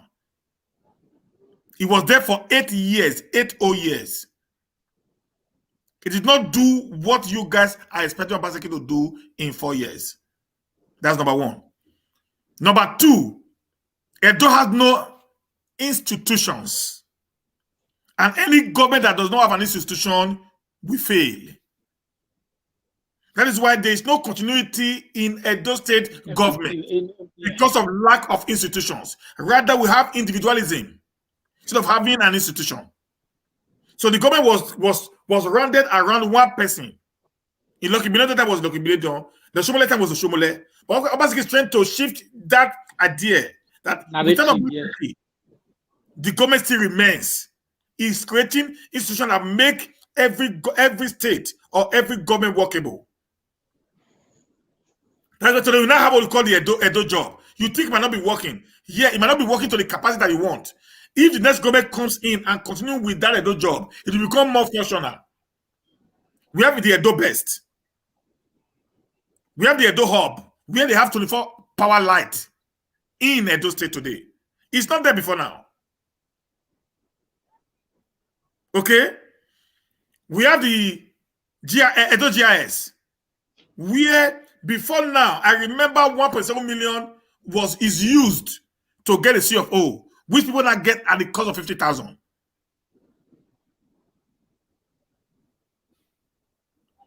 Okay? So, and he has been able to also muster other investment into the state. You have the modular refinery that is there, which is the partnership. We have the Osoma power plant, which is a partnership. The Gelegele seaport is already there, which is a partnership. And he's doing as much as he can do with the meager salary that is available. Go check history, Esosa-Iyare, that during the Shomole time, there was a time in the Shomole government that a barrel of oil was sold for $120. Since 2016 till now, the highest cost of a barrel of oil was $50. So it means there was a drastic drop in the price. In the price. Okay? Now, also, sir, you talk about light. You talk about light. Beautiful. Shomole was there for 8 years, could not bring light to Edo. Basically, he's doing everything humanly possible to make that happen. Shomole, 8 years in government was without no disturbance from the opposition party. But basically, at 2 years of his regime under attack from Oshomole and his gangs. So when I am talking, I talk with fact. Like I've already said before, I am not a politician. I'm a guy who sees things from the perspective of the people, not political affiliation. That's what most of us said. Anywhere Obaseki go, we go. So we had nothing to do with a political party. We saw a man that had the vision, the mission, and the plan of the people. Do you also know, sir, when Obaseki came to power, the petitioners were old over 42 months. No, yeah. The workers were old over 14 months of unpaid salaries. But today, in the Edo State sector, December salary have been paid. They're already preparing to pay ahead from a reliable source that the January salary is already available to be paid to the workers by 23-24 of this month.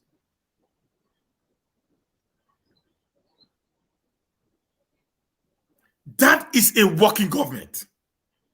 You cannot expect it to do all overnight.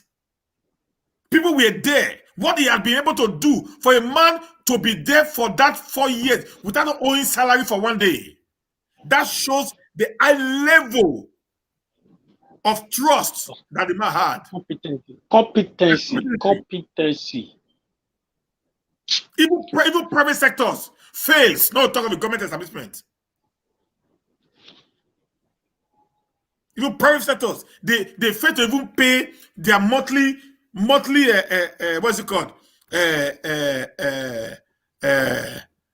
Most salary. Yeah. They pay. I just explain now. What is this one saying? This one, sometimes you people just come here and talk. I just gave you an explanation now, what he had done. What are you talking about? If you guys don't listen, if you don't listen, please. This is where I get a little bit pissed off.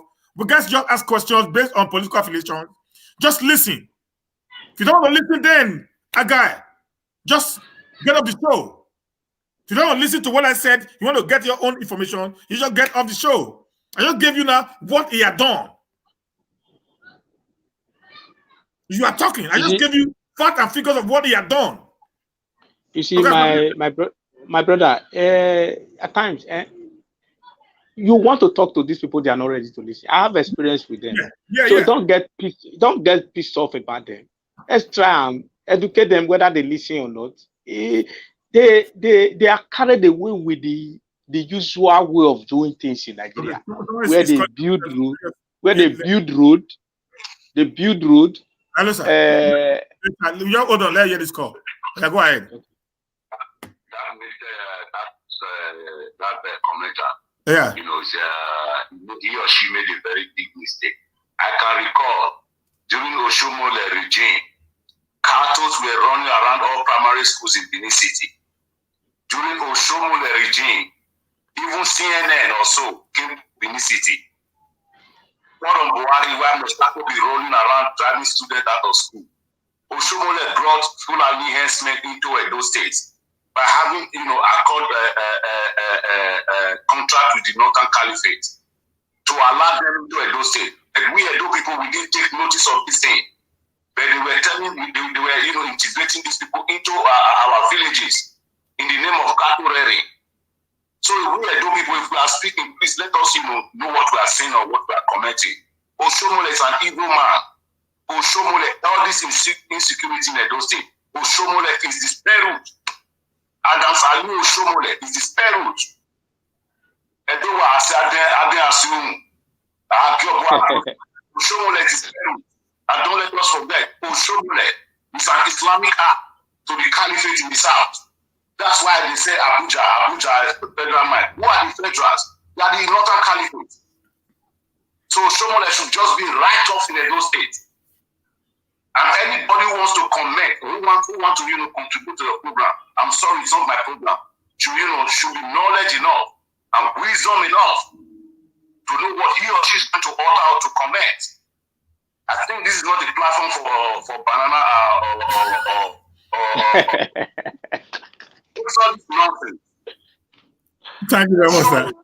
Oshomole came from Abuja to attack our House of Assembly.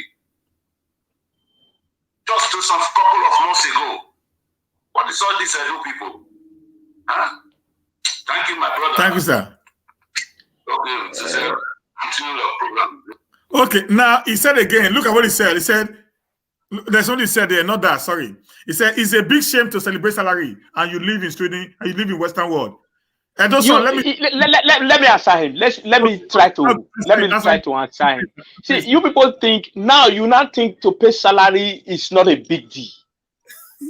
Yeah. You now think what a life we are. We have a very short memory. Few years ago, it was a big deal to pay salary.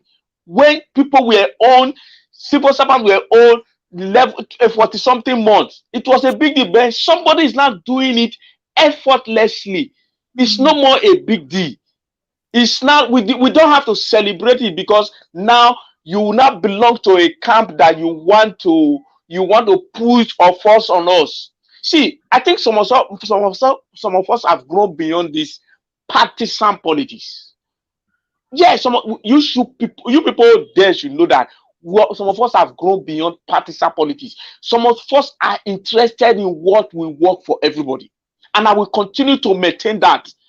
Yes, in a normal situation, salary is not a big deal. But where we are coming from as a nation and where we are today, to pay salary is a big deal. Go to Kano now. Go to Sokoto now. Go to what's this Benue now. Go and know what it is to pay salary. Go and find out what it is to pay salary. When this man is doing, see, this man is building human development. You guys are just after building schools that there's no teachers.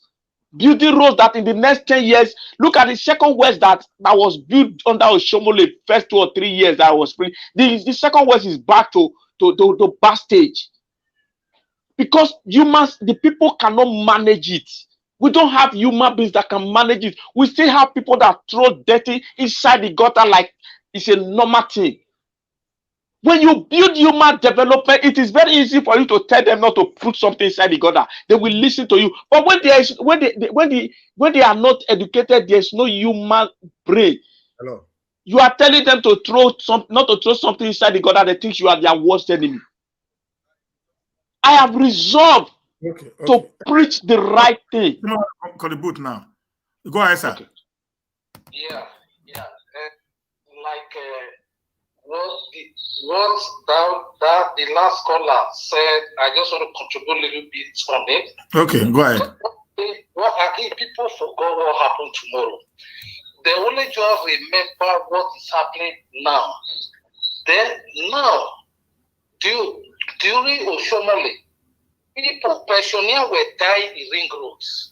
They don't see anything in hospital because of no money for them to buy Panadol, just paracetamol. People, because their salary will not be paid. Okay, now a government enter now, who change the system now. Even before, I have an uncle, one of my uncles is working in those states there right now. He said before 25th, he don't get a lot. People are happy. You see people rejoicing. That is why even during this vote, people came out and said, no, they render to really just, even if all of them want to perish, let all of them perish instead of Obaseki to lose this election.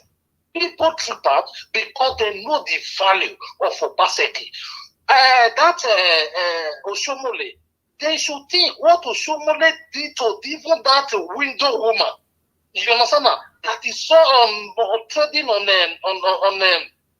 the road. You understand? It was after some day, I believe people were telling him what you did is not good before he located that woman. If something happened to any individual in those states, you will see our governor there to sympathize with their family. But during Oshomole, he was jumping like monkey here and there. You understand now? People is jumping like monkey here and there with all the abuse. The people that said the Obaseki government no will work. Those are the touts, the Oshomole train. They are the people behind this thought, people behind this thief we are hearing. Yeah. So now it's like even that very guy that called, I believe he live in Western world. You see what is happening, and you go back home, you see a change is coming into your state. Instead of you to be happy, instead of you to to be praising or praying for Godwin Obaseki, then you are there criticizing. You are there because you still want to fall back on that darkness. Oshomole say you will die in that darkness. When Oshomole was contesting, Oshomole was no house in Edo State. But today, go look at what Oshomole built in Ize-Iyamu with our taxpayers' money. Tax. You understand that? The people are clamoring, the people are happy. See that Obiakpo destroying Edo State, they are happy for him. And they all of them join Oshomole to make sure say Edo sink. He can never sink. We thank God that God bring Obaseki, God bring Godwin Obaseki. His name is Godwin. God have already win. And Edo State, no more backward. Edo State are moving forward. And forward should Edo State be. Because if you look at even before election, what this guy said this guy in Lagos State, he said they are emulating. No. Sowore. When you come to education system, they are emulating Edo State. That alone is enough to say Obaseki, thank you. You understand? But yes, I don't know why people want to die in darkness. I don't know why people want to remain in darkness. Thank you very much. So when I hang up there, so let other people contribute, because even begin to hear all this stupid comment, stupid call, then it pisses me off. Thank you very much, sir. Thank you. Now, let me say something. Somebody here said something. They said, I'm not a politician.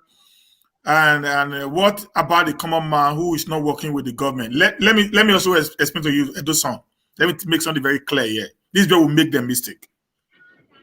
In abroad where you live here, in the abroad where you live here, in the abroad where you live here, there is what we call the private sector.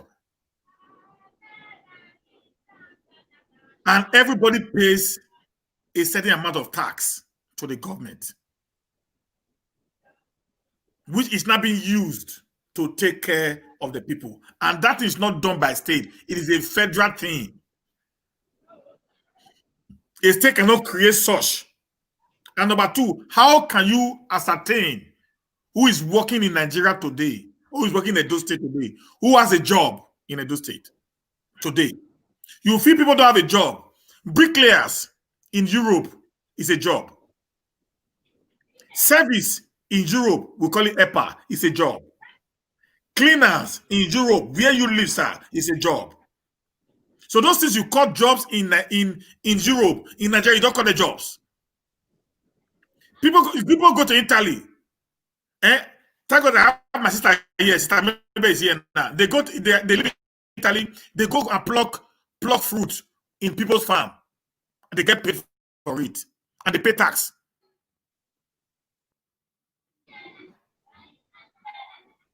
You get it now? They pay tax. That's a job. I have said in one of my videos, when I was trying to tell about how this secretary can be, said every artisan, every professional person in Nigeria should be registered as a company. Every market woman should be registered as a company. Not on the CAC. They can create a place in the tax office, the Ministry of Finance, and everybody and the registration is going to be free registration. Register them free in order for them to be able to pay the required tax when they need be. I've said this since before in my broadcast. With that, you are not entitled to some benefits that you need to entitle to. Do you know, Edo-san, that many of these artisans, they get more money than people that work in government? Today, a bricklayer gets 3,500 as a day job. Service get to 5. So assuming they work for 5 days in a week, like the regular workers. Let's go now. Let's go. So you understand what we are saying. They work like the regular workers for 5 days in a week. So 3,500, 5 days in a week times 4, that will give you 20 days. So they get 70,000 naira as a regular worker.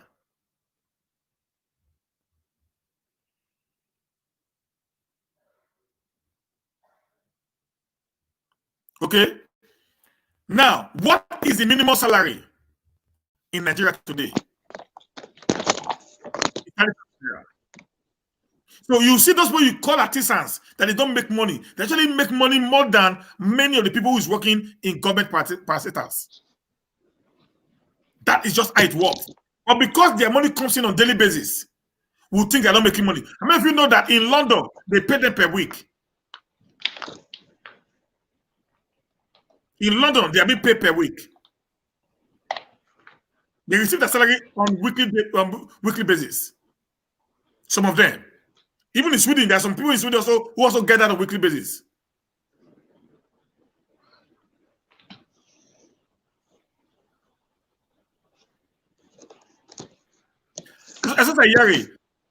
How do you know that the COVID money that he hate it? Listen, stop listening to rumors. I came from Nigeria too. You guys are just listening to rumors. How can you explain? Did you actually saw the books that the money was not spent on the COVID-19? You are listening to what Oshomole boys and co are saying.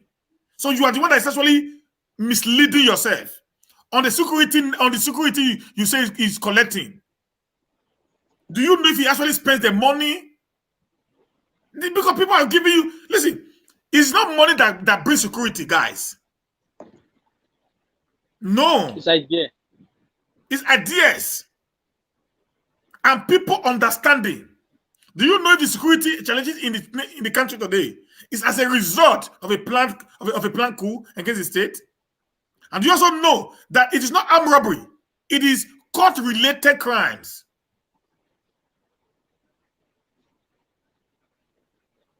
Come on, guys. It's a court-related crime. There's a difference between armed robbery, kidnapping, and correlate crime. Let me shock you, you that is talking, sir.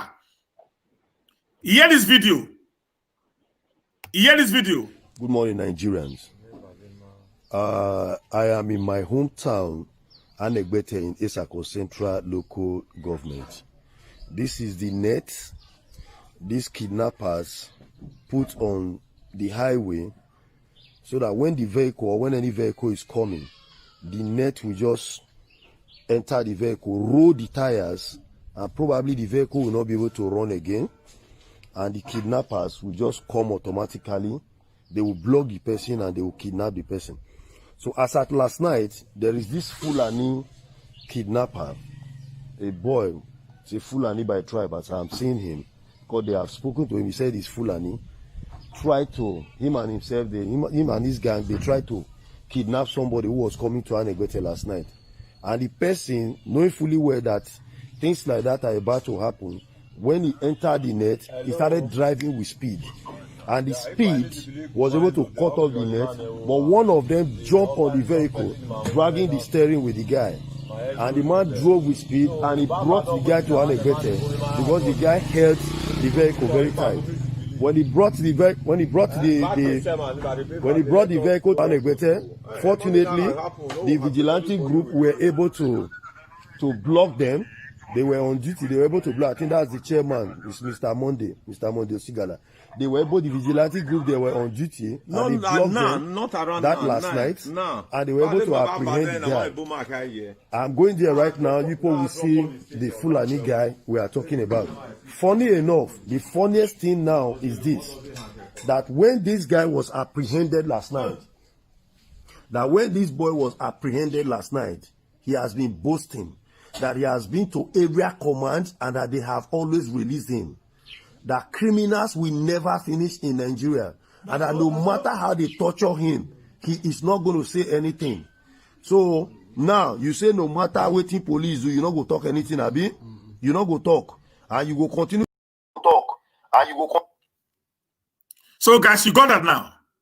He said no matter what they say, he's not going to say anything.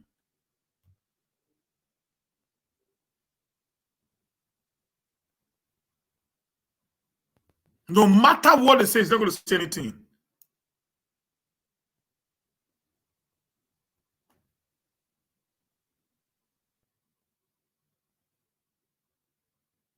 So, if such crimes is happening, and you will not say, "Oh, the government is not working," because people who actually perpetrating crime are being controlled from Abuja. Guys, we get information that most of you don't have. We should throw policy aside. If we want our state or our nation to move forward, we should put policies aside and face the reality of things.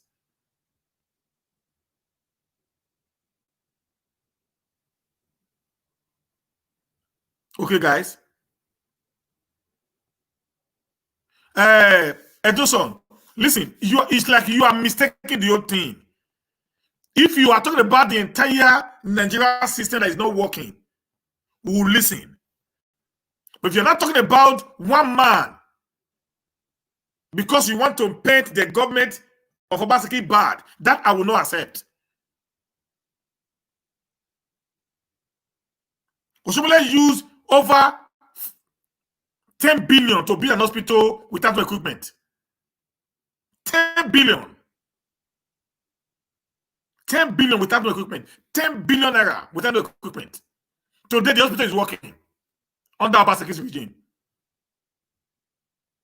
These are facts. Just go. Guys, all you need to do is go around Edo State. Don't stay and listen to people telling you stories.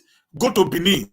Drive around and see what Obaseki has done. I just name for you now what he had done that is not there before now. As we, as the populace, who are seeing what was there before, what is there now, we should be able to differentiate a man that wants to work and a man that does not have interest in the people. Yes, he might not have done all we expect him to have done. And man does not work without nothing. He works with finance. Money must be available to do the job that we are expecting him to do.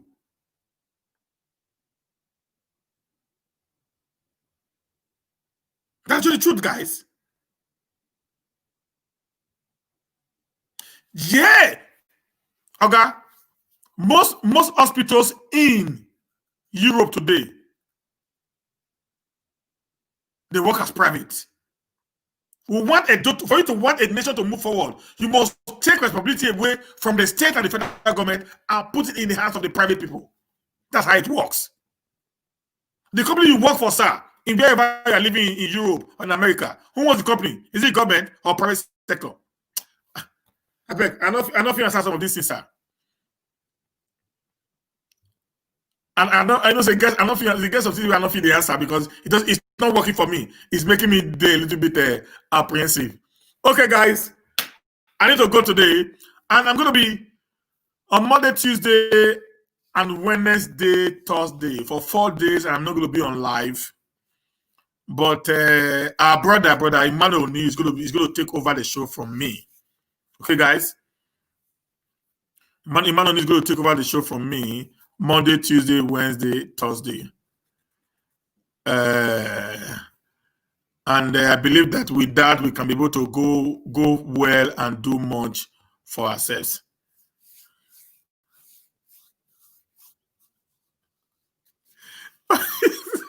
look at what my sister said here. He said, "Man, I believe you. I believe you. You know, say we don't follow this. It's election time. There are some of them they don't want to know, and if you try to teach them, they always try to drag you back. And the one funny thing is we live in a developed. We say we live in a developed world when things are working, and we'll see how those things work. The first thing that makes things to work is institutions. If there's no institution, you can build all the buildables. It will be destroyed in the twinkle of an eye. Just like you build a house. You know, before now, if you build a house, you put a tenant. You know, if you build a house, you put a tenant. Okay? They destroy your house. But right now, when you build a house, before the tenant will park in, you repair the house. Then you write a contract with the tenant, signed by him with a lawyer. When he's leaving, must repair or you go to court. So there's already something working that's making things workable right now. So what the person is doing is to put institution in place. The last 4 years was not 4 years. It was not 4 years. COVID-19 came, took a chunker part of it. The problem within EPM and Obaseki camp took a larger part of it. But yet the guy was still doing what he ought to do. We must appreciate that. Even when you want to condemn him, tell us what he had done. Then tell us what you want him to do. And then I will be listening. For you to say he had done nothing, then you guys are not be truthful. That's the truth about it there. My question is this, talking about security all the time.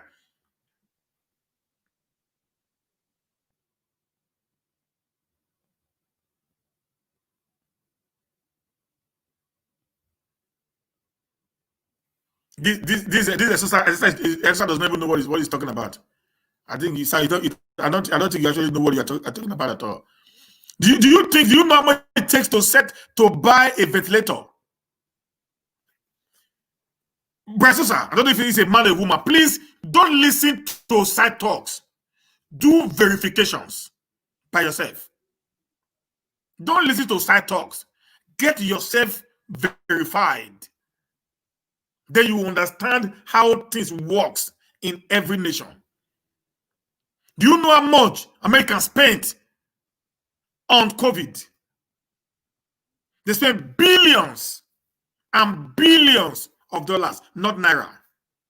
Billions and billions of dollars. They produce those things we buy.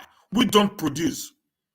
So when it's coming to Nigeria, it's going to be more expensive than the cost of it in their own country. Do you know that even Edo State, even just had to give out a ventilator to another state? Go to Stella Passenger Hospital. Go and see the COVID-19 ward in Stella Basseter Hospital. Go to the Central Hospital at Irua. Go and see the COVID-19 ward there. People just tell you things. Guy, do verification by yourself.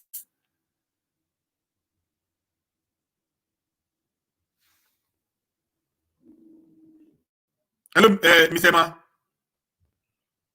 Your network is frozen. Know what you hear. Make proper verification. Be sure of what you are saying. Like I said now, money does not actually make or stop crime. No, it is institutions and laws be put in place that helps to checkmate crimes, not money.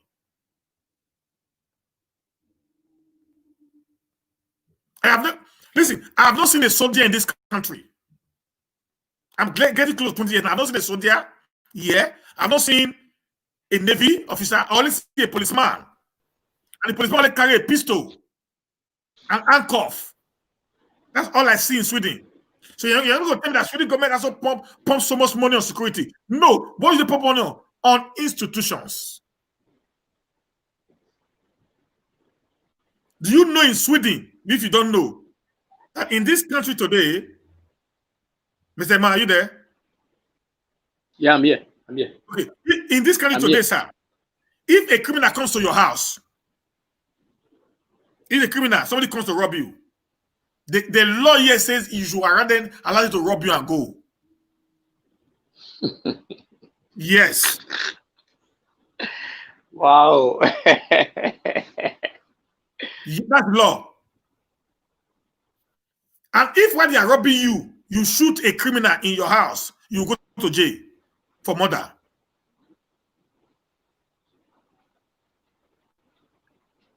Do you know why people don't steal? Because you know why? Because if the criminal goes, because they already have an institution that is working, and they also have a law that is also working, they can easily trace the guy and pick him up and throw him in jail. They will fish him. Yes. Because of Tom and every other thing there. That's what we need to talk about. People just think that you must have, when they give you millions of naira or billions of naira, it's security. It doesn't help, guys.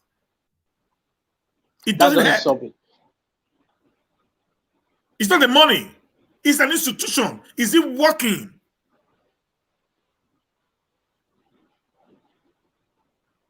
People just giving fake informations, and because that's what they want to do to spoil the mind of the people.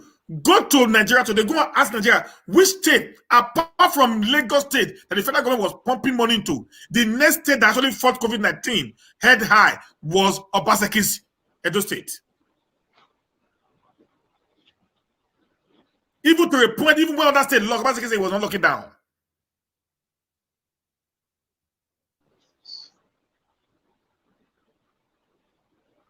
After Obaseki left, the government of Buhari now had to adopt Obaseki's style of partial lockdown.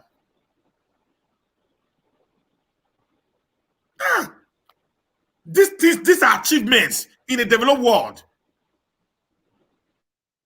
Why did they vote against Trump? They said Trump failed them in the COVID-19. That's why they voted against Trump. That's it.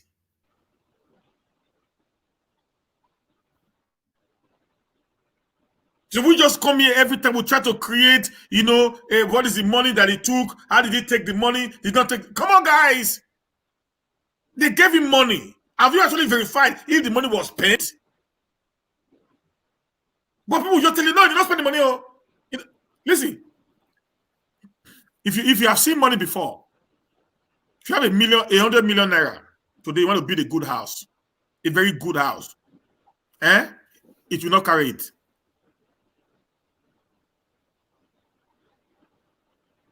That's the truth of another, sir. It will not carry it. You know that there are some chairs. Just one single. I mean, two single, one double. Two single, one triple, and one double. They sell it for 10 million in Nigeria. There, a chair, only one chair. We sell it for 10 million. So if you talk about billions, so that we see billion as one thing that is so big.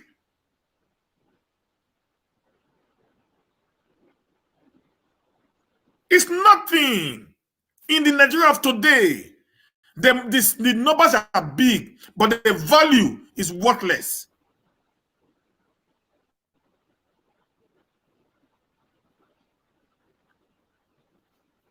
A few days ago, because of this my program, I decided to buy a TV that I can easily connect to when I'm live.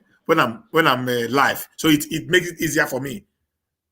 So that if I'm reading something that is big, I can read from here because it's bigger for me to see. If I tell you how much I bought the TV, I priced in Nigeria, the TV is about 700,000. But here it's not even up to 300,000 naira equivalent. Okay? It's about 700,000.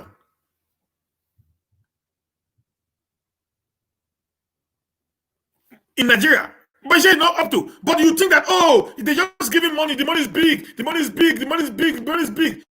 Go ask that actually check what is involved in the COVID-19 issues.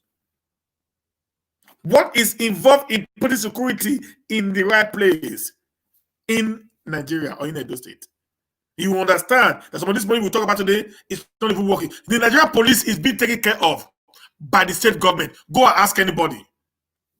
Their day-to-day running, Malam Nasarawa said it, the day-to-day running of the Nigerian police is being taken care of by the state government. The only thing the federal government does for the police, they transfer to your state, is their salary.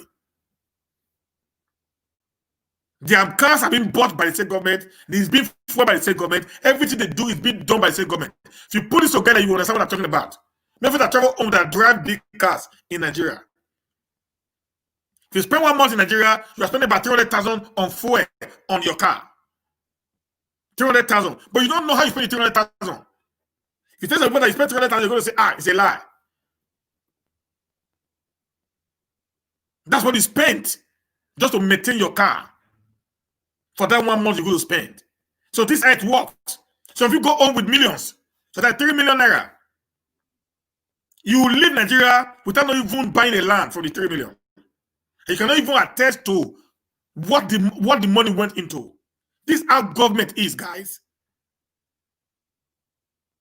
There are so very many things to be done at the same time by a government. Until you are an entrepreneur, you will not understand how the functioning of a government actually works. This is why we have big issues with many of us. We rely on propagandas. We rely on political talks. Election is over. Now this is not governance. Let's face reality.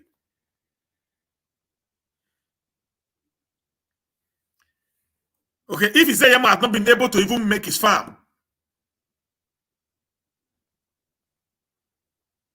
if Ize-Iyamu could not even control his own farm, he knows that governance is not a joking matter, guys. He's always coming out on television showing churches that he's building. Has he ever showed you his farm, his business empire? Has he ever showed you his business empire, where he's actually getting the money from? This is what I do for a living. Let the world come and see. I'm a businessman, so that's why I understood how it works. You don't see what sometimes I talk about Shomole. I'm not trying to say Shomole don't work. No. I'm trying to tell you guys, if you think this is like this, why do you think it wasn't like that in this time? Because Shomole knows better than all of you that governance is not a teacup. It goes beyond what you think.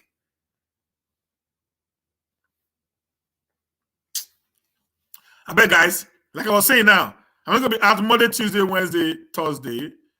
Maybe on Friday again, I'm going to be out next week because I have a lot of things to do. And then my brother-in-law will be out, to keep you guys abased with the whole thing. And if you share it to me, I'm going to share it on my wall. The those of you who are following me should just don't wait for notification. You're going to get it directly from my wall. I will just share it on my wall. 8:30 early morning, just go there to see my wall. if there is something for you to listen to. Please, guys, bear with me because this is very important for me that I need to, take this little break, so that I can get myself prepared, for something better and better. We all need to join us together and help the government of the day, and I'm doing that. I'm not just criticizing; I'm helping. Okay, I criticize when it is needful. I don't criticize when I know.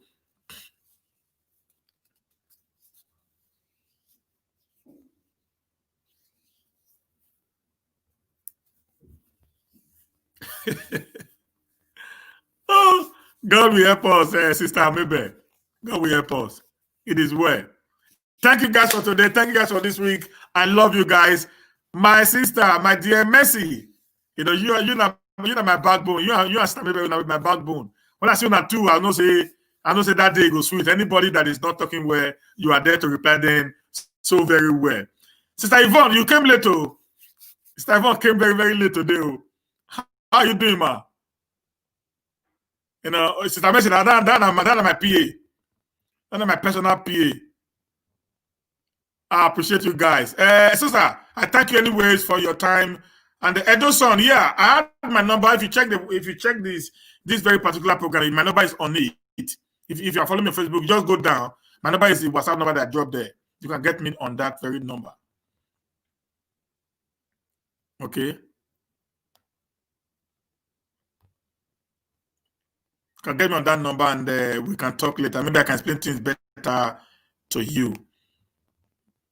Okay. I need a better I need a better Nigeria. I don't care about individuals.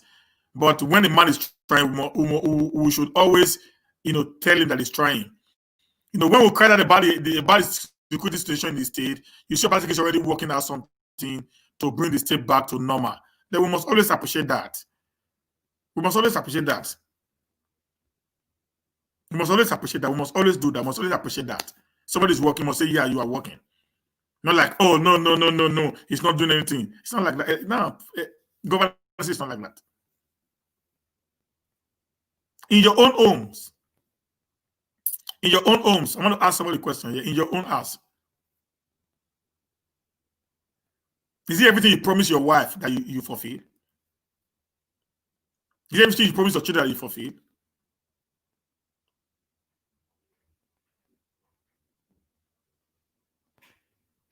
My brother, good morning, sir. How far, sir? It's not everything you promise your wife that you fulfill. It's not everything you promise your children that you fulfill. Not all. Like me, not all I promise that I fulfill. Not all of them. Why? Because my expectation for the year could not make me to fulfill those promises. I remember, I think it was last 2 years, not last year, last 2 years, 2019. So we went home and I told my wife, okay, I promise you that by 2021, we'll be going home this year. I'm going to build a very big house. Because I live in a very small 4-bedroom bungalow. So I'm going to build a very big mansion. We had a plan because I checked my income. I checked everything. Yeah, it is possible that I can be able to build this. And I started it. Okay, I started building. When we went home last year, I started building. I got to a point. I came back and knew this year, before we go home at the end of this year, I would have done that. The COVID-19 came. COVID-19 came. House will not be a part again. Become an abandoned project. Bush carrier.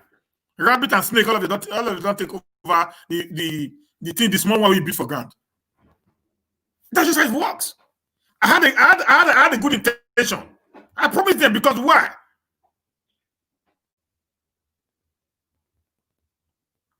I promised them why? Because I know I have the financial capability to do it. Based on what was on ground at that time.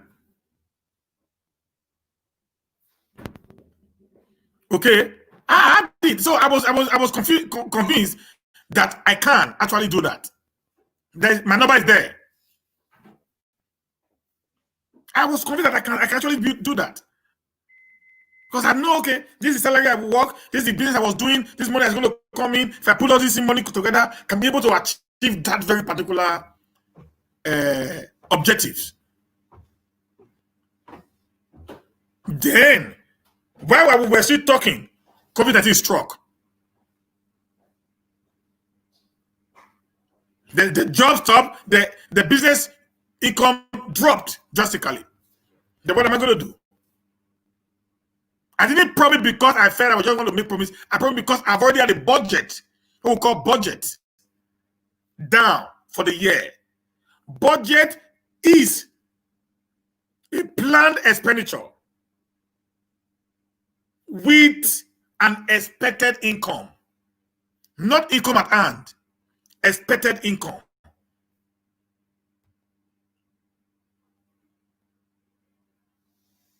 Not income at hand, but expected income. Okay? It's there, my number is there, it's on the wall. Expected income. So when the expected income did not match now with the budget, then I have to now streamline my budget to now get what we call, there's what we call scale preference in economies. To do a few work at here.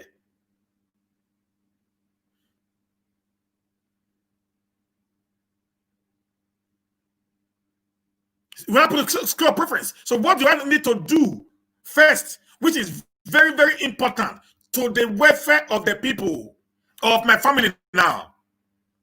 The first thing I need to think of is my family's school.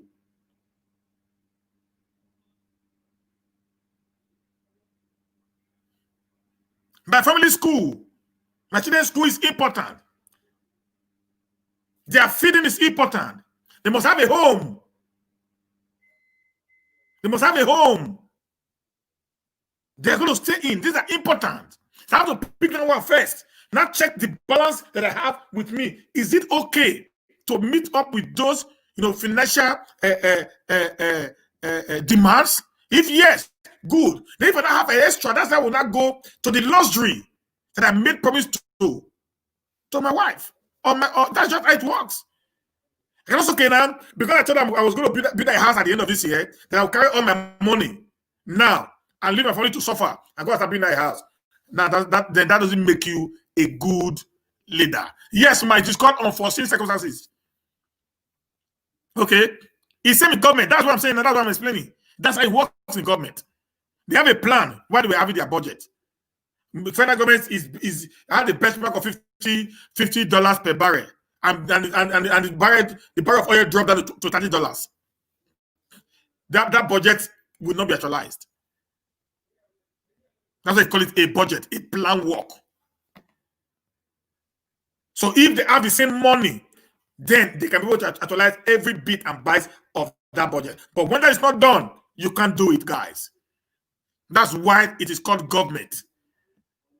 So no government in the world today have been able to fulfill all their promises 100%. Do you know what some of us are seeing in Europe today? It's because we get our salary when due. Some of us are seeing in Europe today, it is because we get our salaries when due. If they owe your salary for 6 months in Europe, you run to Nigeria. If they owe your salary for 6 months in this country where you live in, you pick it and go home. We are not here because of light. We are here because we get our salary when due. The first priority of any government is the welfare of the people, not infrastructure. The welfare of the people. Not buildings. Not buildings. Not roads. It is the welfare of the people. That's the first thing. When you work, you know that 25, you have received your salary. 15, you've received your salary. Then you are happy. You plan yourself accordingly. But when that is not there, it is nothing. So sir, Iyare, you come in, then I will brief you on a Saraki case. Okay, I'll brief you on that. I don't want to go back. That is already gone. If you come in, you have my number. Then call me privately. I will tell you about the Saraki case. Okay, a road case. That one I can teach you on that, on what happened. Don't worry about that. Okay, there's a caller here now. Hello. Hello. Yeah. Please, can you lower your device now so that we can hear you? Yes, sir. Okay. Yeah, go ahead. Yes, sir. Yeah. I'm speaking from Italy. Okay, go ahead, sir. Yeah, well, I'm listening to what you are trying to say. Yes, it's very right. You are right. That Nigeria without a private sector, nothing will work there. Okay. Especially for the women and for the courts and everything, because when the government is trying to work on those positions that those workers have their own due to pay, now the income will be wasted to pay the one that don't have work or not. Without that, Nigeria will never work at all. Because the problem is Nigeria now, everything is from on top. That's the problem Nigeria has. Everything, the setup is from on top. The state doesn't have their own say. According to what we have in Italy, all local governments have their own income. They work on their own local government.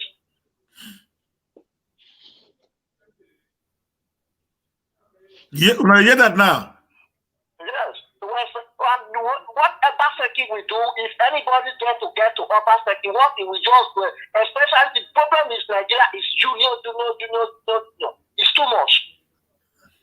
If we register the market women will now register straight to the government, free of charge. So that they can even get support for the governor and pay small tax to the governor. So I no need of an individual. Okay, my brother. Thank you very much, sir. No, sir. Okay, sir. Thank you. Well, that's what I have to say now. Thank you, sir. Yes. Nigeria now. How will Nigeria? We have it. Yeah, go ahead, sir.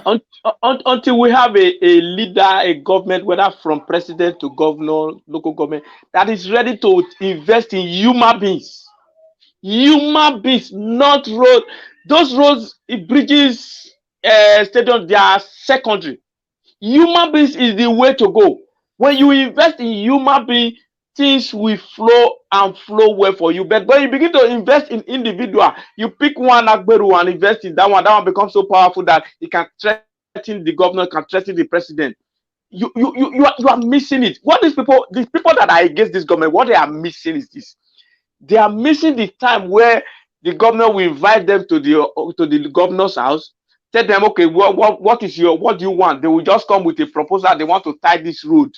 They will give them billions of naira. At the end of the day, they will not do anything. They share the money within themselves. So that one is no more there. That is no more happening. So that is why they are annoyed. So they are not. I spoke to somebody when I went to Benin last year. My friends and my brothers. All they are saying is it's not sharing money. It's not giving money to people to share. I said, which government in the world shares money free of charge? Talking about the private sector and the people not employed with government. How many people do government employ? It is creating the environment that makes the private sector operate and do well. That is what gives room to good economy. Not everybody wants to be employed with government. No way. That is not the way to go. No way. No government can do that. Check the government all over the world. It is the private sector that drives economy. The government only open up the society, the environment, take care of security so that the private individual, the government, they will be able to strive, build good roads so that when you are producing, you have road to transport your goods to the market. When then take care of, give a good electricity so that when you are investing money, you will not be spending money on a generator and solar system and whatever to produce. These are the way to go. So my people, let us calm down and give room for somebody with intelligence to build our nation, not this tout kind of a government where you go about spending money and at the end of the day, few people are being rich and the majority of the people are suffering. Thank you so very much, my brother.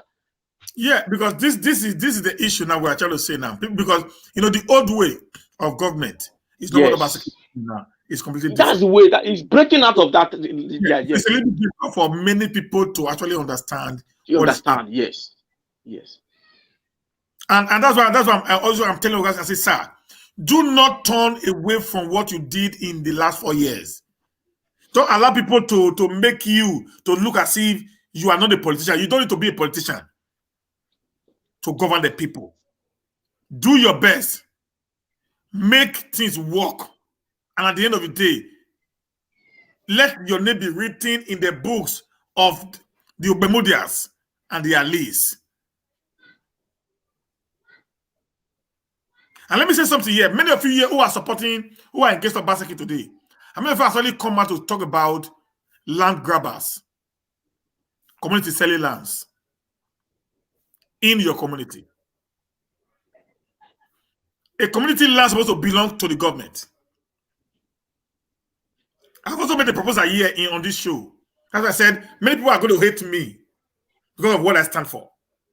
I made a proposal here on this show, and I said the government should start to put a gazette on all lands in Edo State. And make all lands in Edo State to have a C of O, one. That in this community have one C of O. Which will be handed over to the Ojonwe or the Noge of that community.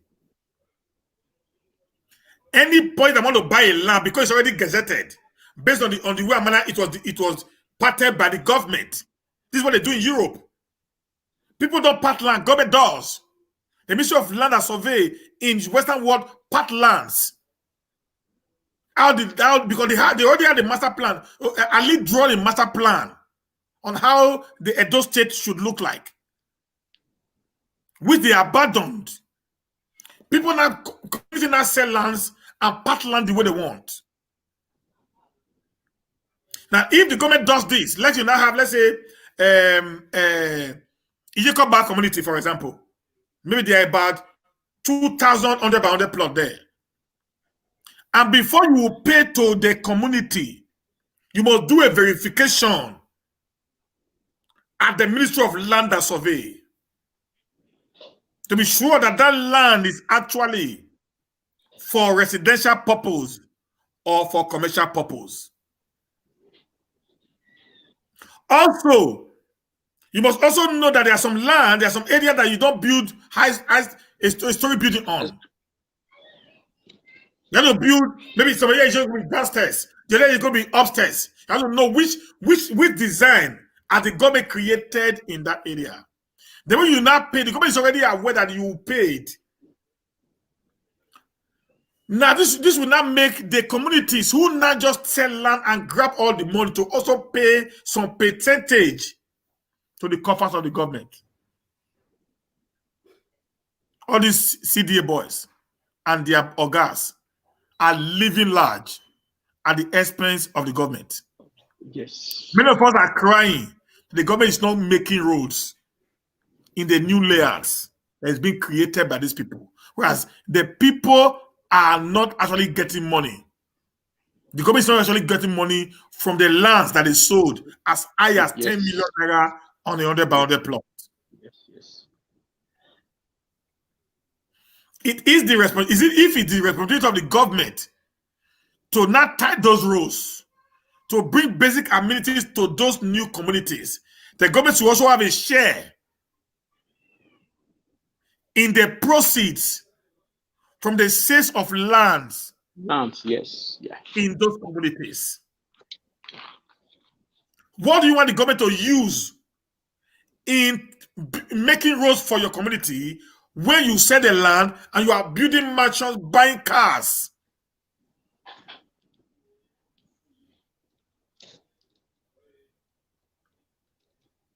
You are building mansions, buying cars at the expense of the government. Then the moment you not sell this land to people, you will not leave the people. The people will not start crying, hey, Obaseki, oh, Obaseki, boy, Obaseki, boy, our road is not good. The government abandoned us. Bros, now government sell land for you. Now government sell land for you. Do you know, as a developer, I have paid for the Deve during the time that Deve was raining. I pay as much as 200,000.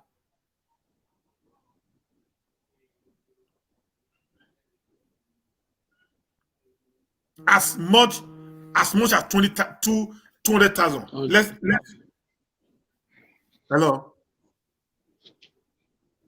You want to contribute? Okay, just reduce your on the other side, reduce your device so that we can hear. This I can hear you. Okay. Okay, go ahead. Yeah, I want to contribute. I can go ahead now. Yeah, go ahead, sir. Okay, I hope it's not disturb everything. So thank you very much for this program. We just thank God for. Okay.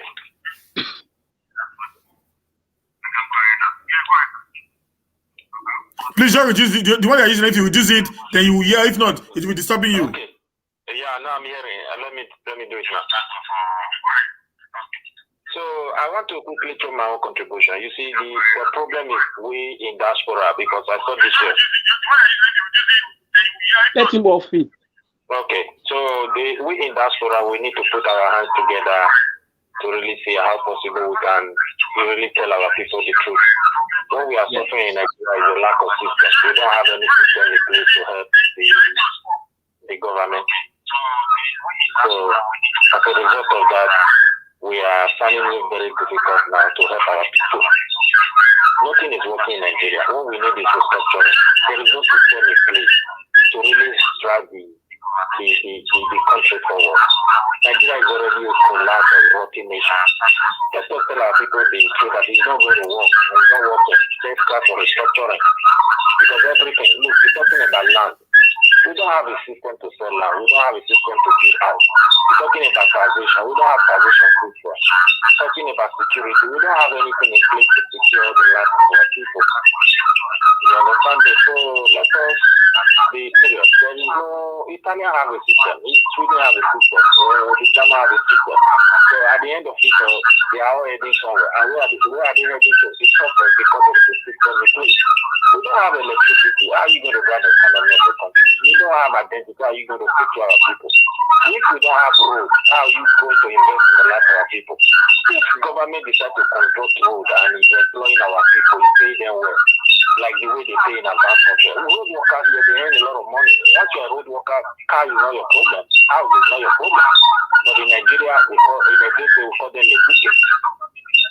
So generally, we are not really supporting the development of our land. Everything is already derailed. Let us draw hand, we in diaspora to charge our people that we need restructuring. Our destiny is in our hands. We shouldn't be blaming only the system and maybe the president. There is no system to build Nigeria. Thank you very much. This is my contribution. The whole thing is a little bit jumpy. When I'm talking, I cannot get up to something. Okay, guys. I think I need to go now. It is a long day for me today. It's another 3 hours again with you guys. I want to say a big thank you to every one of you. And we see you on Monday again when Brahima will be anchoring this very particular show. Thank you, guys. We appreciate you all. Every one of you will say thank you, thank you. Oh, since the government don't share money to anybody, that is very good. But ask him, he started building this market in Edo State that get burned because the government is supposed to rebuild the market. Processor or sister, I don't know which one you are. Let me say something here. I just ask you a question now. Before now, you had a plan of paying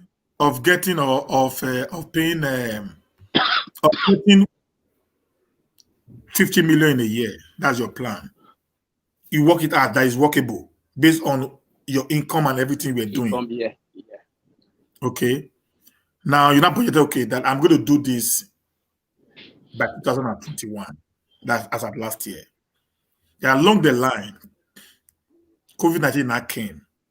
You lost your job. Then your business dwindled down.